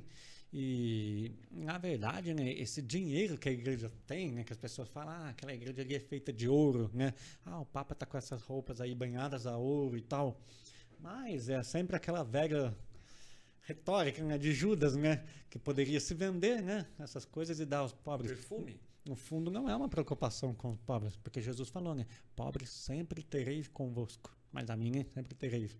No fundo, é uma frustração que a pessoa tem por não ter sido bem sucedida na vida, e ela olha a igreja e ela quer jogar a frustração dela naquilo. Mas a igreja, na sua liturgia e nas suas igrejas, né, ela precisa ter essa riqueza, porque para Deus a gente dá o que a gente tem de melhor, como Abel fazia. Abel oferecia para Deus as primícias. Então, quando a gente vai oferecer o sacrifício de Cristo na missa, aquele cálice tem que ser de ouro, claro, porque é o próprio Deus que vai estar ali, é o próprio sangue de Cristo. Então, é um pretexto, né, que as pessoas usam para jogar a sua frustração pessoal, né, num terceiro. E aí é interessante entender assim também, né? Aí se você me corrige se eu estiver incorreto, mas o fato de ser de ouro não é pelo peso que aquilo tem financeiramente, é porque é o metal mais puro, é o metal mais precioso que nós temos. Então é por isso, por ser precioso, por ser um metal puro, precioso, por isso ele é oferecido, por isso que é o ouro, não é porque é valor financeiro. Sim, com certeza. É porque é valor de pureza, né? Com certeza. Tá lá, tem Eclesiástico 2. Vai estar em contato com o próprio sangue de Cristo. Né? Então precisa ser a coisa mais preciosa. Tem que ser mais pura, mais preciosa. É por isso, Se não é uma questão financeira, é uma questão... Mas tem um valor do precioso também, do financeiro e do belo. Né? Isso. Do belo. Isso. Como eu disse, o sacrifício de Abel, né? Que dando de mais valor ao Cristo, que isso. É a nossa entrega. É que o valor ele não é financeiro, ele é um valor de valioso, né? De bem, valor, de querer. É você valorizar, né? Valorizar. Algo que vai conter o próprio Deus, né? Exato. Porque não é uma simbologia, né? Você não está simbolizando o sangue de Cristo ali no cálice. Não, é o próprio sangue de Cristo. Né? Não é brinquedo, irmão. Perfeito. Eu queria fazer uma última pergunta aqui. Já? E depois para ele falar sobre o curso dele, depois ele Espera vai um falar. pouquinho. Tá. Para o final? Tá. Mas eu queria... Pôr um ponto aqui, a importância da vida financeira hoje, principalmente nas famílias católicas, né? Por que é importante cada vez mais nós católicos estarmos atentos a isso? Primeiro tem aquele fim que você já disse, né? Nosso trabalho é onde nós oferecemos o nosso sacrifício, e esse sacrifício ainda é muito mais valoroso quando nós ofertamos aos nossos ali, né? Pai, mãe, nossos filhos, né? Mas também tem um lado de que a percepção da vida financeira para os católicos, eles precisam ver que eles precisam sim progredir, ter mais dinheiro para que a família dele também possa prosperar junto com ele, né? E aí, eu queria falar o que você falaria para um pai católico, por exemplo, hoje, né? O programa anterior seu aqui, a gente falou com um casal católico, né? Que são abertos à vida, estão em 7 anos de casamento no 6º filho, né? O que você pode aconselhar esses pais referente à vida financeira deles? Olha, eu aconselho que eles busquem, né? Claro, de forma lícita, né? Mas ganhar o máximo possível de dinheiro, porque isso não é ruim, né? As pessoas têm vergonha de falar isso, mas não deveriam, né? A gente deve buscar ganhar mais. Isso não é errado, isso não é pouco nobre, não. É até uma obrigação, né? É uma obrigação que nós temos de fazer com que o nosso trabalho seja o melhor possível, de sermos o melhor profissional que nós pudermos ser e, consequentemente, porque se você for um bom profissional, você vai naturalmente ascender ali, né? Subir de cargo e ganhar mais dinheiro. Então, as pessoas acham... É uma falta de unidade de vida, né? Que as pessoas enxergam como se fossem duas coisas diferentes, o trabalho dela e o que ela faz ali na igreja. Como se fosse coisa diferente. Então, se você enxergar o trabalho como meio de santificação, para você santificar a si mesmo, santificar os seus colegas de trabalho e santificar, né, o próprio trabalho em si mesmo, você vai ganhar mais dinheiro. Isso não é ruim, não é errado. As pessoas têm que querer ganhar mais dinheiro. E quando elas ganharem mais, elas vão poder ter uma melhor qualidade de vida, oferecer mais proteção e mais segurança para sua esposa, para os seus filhos, porque o homem tem esse papel, né, de provedor, e vão poder também ajudar mais a sociedade. Né?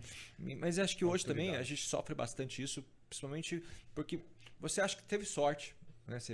Eu ia falar isso, concordo. Você teve a sorte de, primeiro, seus torneios de xadrez, você começou a fazer uma gestão financeira ali, por ter uma família pobre, como você explicou ali, teve que gerir esse dinheiro, né? Depois você caiu no seu teste vocacional lá, você fazia economia e você teve uma concepção de dinheiro, e acho que hoje isso foi a base para o seu trabalho hoje, né?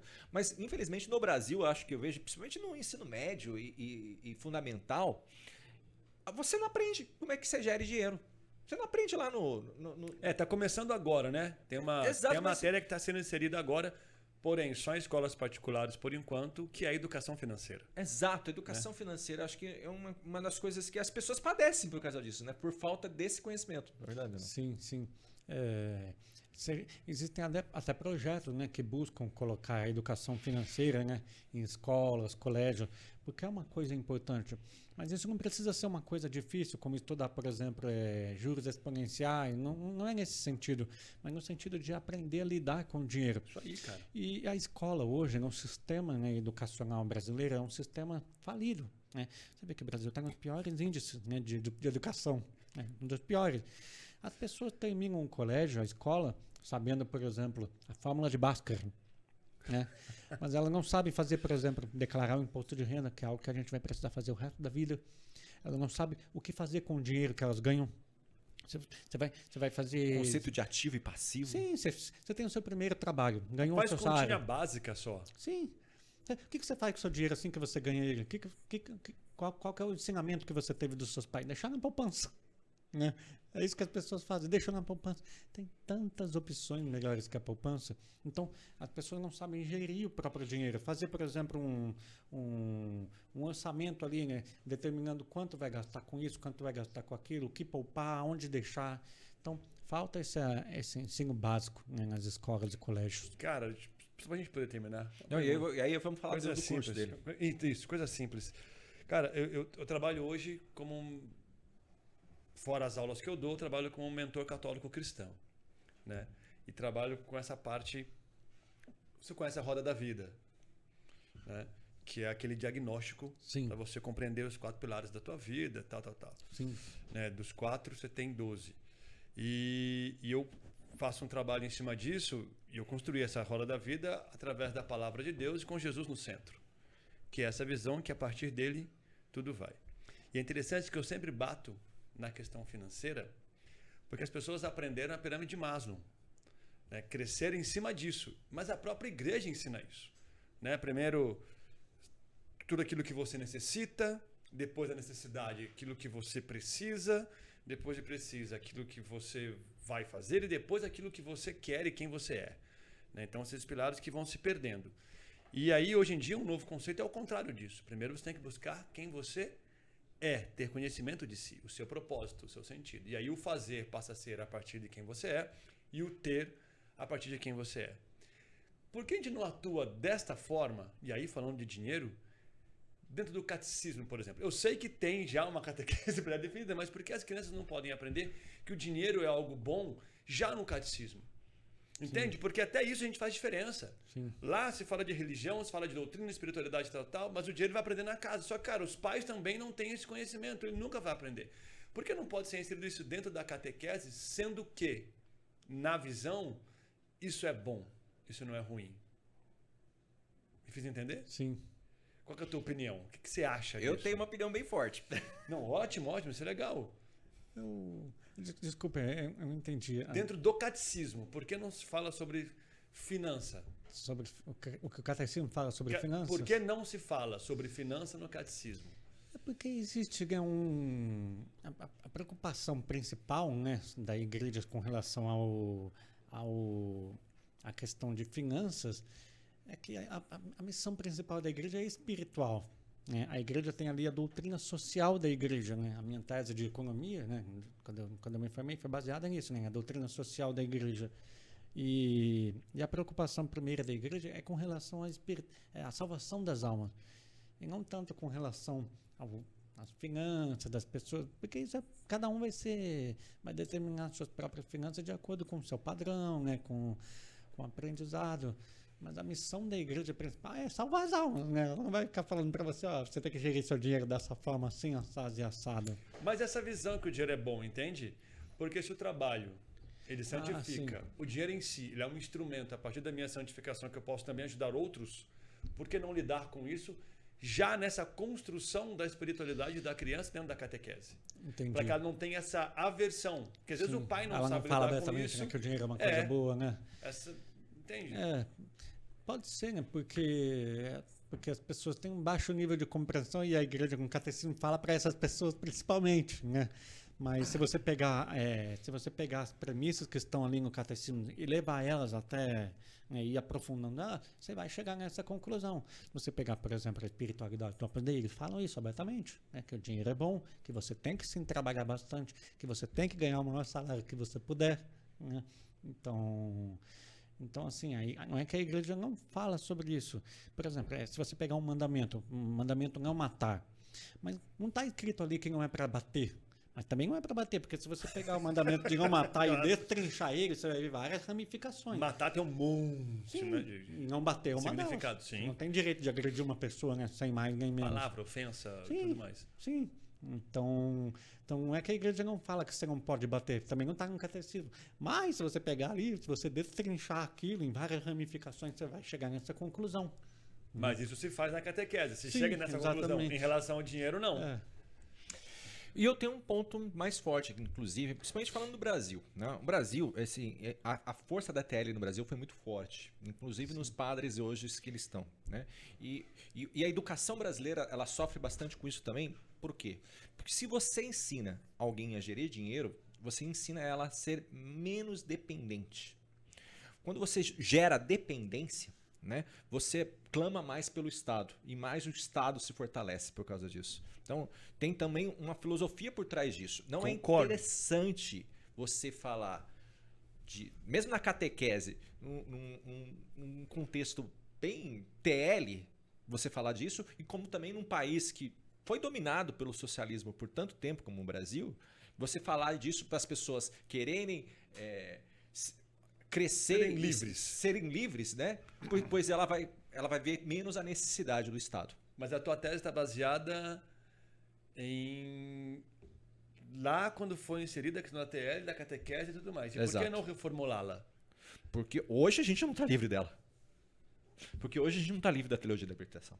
Hoje ainda sofremos com a teologia da libertação nos altos postos do clero e até da própria igreja, inclusive, né? Mas esse acho que é um outro papo. É outro papo. Ixi, vai embora, hein? E Daniel, eu queria falar que você... Por favor, cara. Aqui o seu microfone para você. Queria que você contasse pra gente o seu mapa do milhão. Meu amigo, o Daniel tem um mapa do milhão que eu queria que você falasse aqui pra gente. Como é que funciona isso, né? O Wesley já tá... Não, eu vou ser o aluno... Você tem que entrar na fila de espera, viu, filho? Eu vou ser o 351. Você tá na fila de espera, viu, cara? 351 não... Ih, meu amigo, tem um grupo só pra esperar. Porque esse cara é muito requisitado. Um grande curso que você oferece. Conta pra gente como é que é isso, como é que funciona. O Mapa do Milhão é o primeiro curso, né? O curso mais básico que eu tenho. E a partir do Mapa do Milhão, você aprende todo o básico sobre finanças e investimentos. Como gerir o seu dinheiro, como organizar as suas finanças, como se livrar das dívidas, como construir um patrimônio, o que é a renda fixa, quais são os tipos de renda fixa, o que é a renda variável, ações, fundos imobiliários, o que são, como fazer, como investir nisso, como investir no exterior. Então, o Mapa do Milhão ele dá toda a base para você poder investir. A partir do Mapa do Milhão, eu tenho também a minha mentoria, né, que é onde eu indico diretamente quais são os melhores ativos para os meus alunos. Né? Legal. Então, o Mapa do Milhão é a porta de entrada onde a pessoa entra para o mundo dos investimentos para aprender o que é, né? O que é, como que eu faço a gestão do meu dinheiro, como que eu organizo o meu dinheiro, como que eu invisto, o que eu preciso fazer, reserva de emergência, onde eu deixo a reserva de emergência. Então, tudo isso eu passo ali no Mapa do Milhão e a partir disso, a pessoa entra na mentoria e lá eu passo diretamente quais são os melhores investimentos, os melhores ativos e onde eu faço a gestão de carteira dos alunos. Ou seja, eu tenho um curso que me dá todo o conceito financeiro que você desenvolveu aí para você realmente encontrar nesse mapa, se desenvolver e equilibrar suas finanças. E ainda depois você vai oferecer uma mentoria para você, ao longo do tempo, esse aluno continuar progredindo nos investimentos que você sugere. Conjunto, né? Se a pessoa fizer só o Mapa do Milhão, ela consegue por si mesma, com autonomia, gerir as suas finanças e investir sozinha. Mas se ela quiser um acompanhamento mais próximo, porque ela está focada no trabalho dela, porque ela não quer perder tempo analisando, ela consegue, através da mentoria, essa indicação dos melhores investimentos. Né? E eu chamo de Mapa do Milhão porque foi o caminho que eu mesmo fiz para chegar lá. Né? Foi o caminho que eu fiz percorrendo do zero, né, para chegar até 1 milhão. Que legal. Então, autoral. Um curso autoral seu que você desenvolveu do conhecimento que você fez. Na verdade, ele não é meu, né? Ele é um caminho que ele foi ensinado pelos principais, né, investidores da história. Então, eu peguei o que eles ensinaram, como na igreja, né? Exatamente como na igreja. Você vê o que os santos falaram, né? O que o magistério da igreja fez, condensou e está ali. Foi lindo esse aí. É a mesma coisa nos investimentos. Eles são unânimes, né? Eles são unânimes, não tem muita distinção entre o caminho dos principais investidores. Eles condensaram tudo ali nos livros, materiais de estudo, palestras, cartas. Eu juntei tudo aquilo e coloquei ali. E é o caminho mais rápido, mais seguro para você poder investir com segurança e multiplicar o seu dinheiro. E ó, uma coisa na sua cabeça, irmão. Você está assistindo aqui o Talk Friday, falando de fé. Falando de finanças, cara. Ou seja, existe um mapa do milhão, um caminho seguro para que você possa conquistar aquilo que você deseja financeiramente. E entendendo que a intenção desse cara não foge ao cristianismo, não foge ao que Deus quer, não foge à sua santidade e à tua salvação, irmão. Na boa, cara. Cara, não, pensa na bem. boa, não tem nem muito o que falar, velho. Pensa bem assim, ó. A gente deu uma oportunidade. Você aprendeu hoje sobre o Daniel, né? Você aprendeu como é que ele é, como as preocupações e os fins do Daniel aqui. Cara, você fantástico. entendeu. Então, você tá falando de um curso. Não é alguém que tá querendo roubar dinheiro seu, porque senão o Daniel tava falando contra tudo que ele falou agora. Não, é cristão, certo? Mas é lindo isso, cara. É lindo isso. Existe uma demonização, né, com relação a curso, né? A pessoa fala, esse cara vende curso, como se fosse alguma coisa errada. Pô, se eu estivesse ensinando numa escola, é a mesma coisa. Esse cara vende o curso, e daí? Tem alguma coisa errada nisso? Cara, é uma verdade. Exato. Eu sou mentor e sofro com isso também, porque só porque é cristão. Mas cristão não, então tem que ser de graça porque é cristão. Cara, é uma dor, cara. É uma dor. O pessoal fala, o Thiago Nigo vende curso. E daí? Né? Quantas pessoas ele já não ajudou com os cursos dele, né? Pessoas que não tinham a menor noção de finanças. Então, a gente ajuda muitas pessoas. Hoje eu tenho mais de 350 alunos, né, no total, né, somando todos os meus alunos. Eu recebo quase diariamente depoimentos, né, das pessoas me agradecendo que eu mudei a vida delas. Então, a gente ajuda as pessoas fazendo isso. Como se vender curso fosse uma coisa errada, né? E como é que faz, cara? Exatamente. Como que faz para acessar o seu curso? 351, né? Como é que eu consigo acessar o teu curso? Eu tenho um Instagram, posso divulgar meu Instagram? Instagram, né? Deve. Eu tenho um Instagram, @DanielCMMiguel. Tô colocando aí em cima. Daniel CM Miguel. E lá no meu Instagram você consegue acompanhar. Eu posto conteúdo gratuito ali diariamente, né, respondendo as caixinhas através dos meus posts, né? E lá dentro do meu perfil tem um link, né, onde você clica no link e você consegue participar. E qualquer coisa a pessoa pode me chamar também no direct ali pelo Instagram que eu respondo, né? Às vezes não consigo responder na mesma hora, mas eu respondo todo mundo. Então, tá seguindo aqui, ó. Já segue aí, né? Já segue aí. Esse carismático é esperto, mano. A gente sabe o que é o céu, velho. Sem problema. É isso aí. Lindo. Maravilha, Daniel. Bom, acho que agradecer a tua presença aqui. Eu acho que foi lindo, enriquecedor. Demais. E só antes da gente se despedir, eu queria deixar uma mensagem para você que está assistindo a gente, que você viu aqui, né? Esse negócio de demonizar o dinheiro é um erro. Esse ponto aqui de a forma que as pessoas querem manipular você é para você não ser livre, né? E o que o Daniel está falando aqui é para ser um caminho de liberdade também. Uma liberdade financeira não deixa de ser uma liberdade que você pode trazer para você e para sua família. Mas também estamos neste mundo aqui, né, para nós carregarmos a nossa cruz.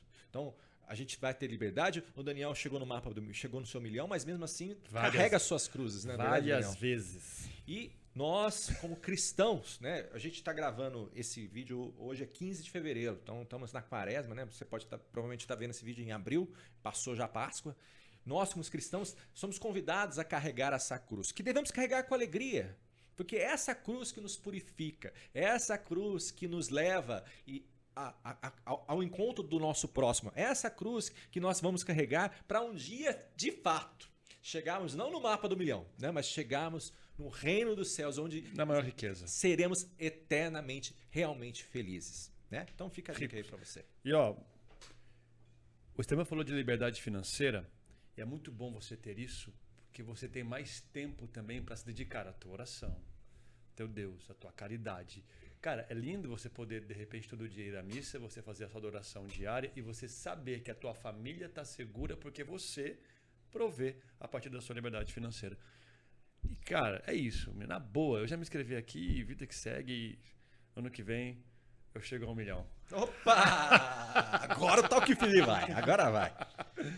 Cara, muito obrigado, de verdade. Eu ouvi uma vez, eu falando de inteligência espiritual num podcast, e o cara falou para mim assim, ele tinha um projeto, e ele falou assim, cara, eu nunca havia ouvido alguém falar do cognitivo, do emocional e do espiritual como uma coisa só, que é uma coisa só. Somos uma unidade corpo, de vida, alma e espírito. Nunca tinha ouvido falar dessa forma. E, cara, eu vou dizer mais uma coisa para você. É muito louco. Eu tenho buscado entender um pouco mais, mas eu nunca vi fazer tanto sentido, cara. Verdade. Nunca vi fazer tanto sentido em buscar, literalmente, o dinheiro, a riqueza, como você falou hoje, cara. Perfeito. Fez sentido total. E eu falo espiritual mesmo, de santificação, fez sentido total, cara. Então, muito obrigado, porque realmente virou a chave, irmão. Fantástico. Imagina. Obrigado a vocês, né, pela oportunidade de estar aqui, né?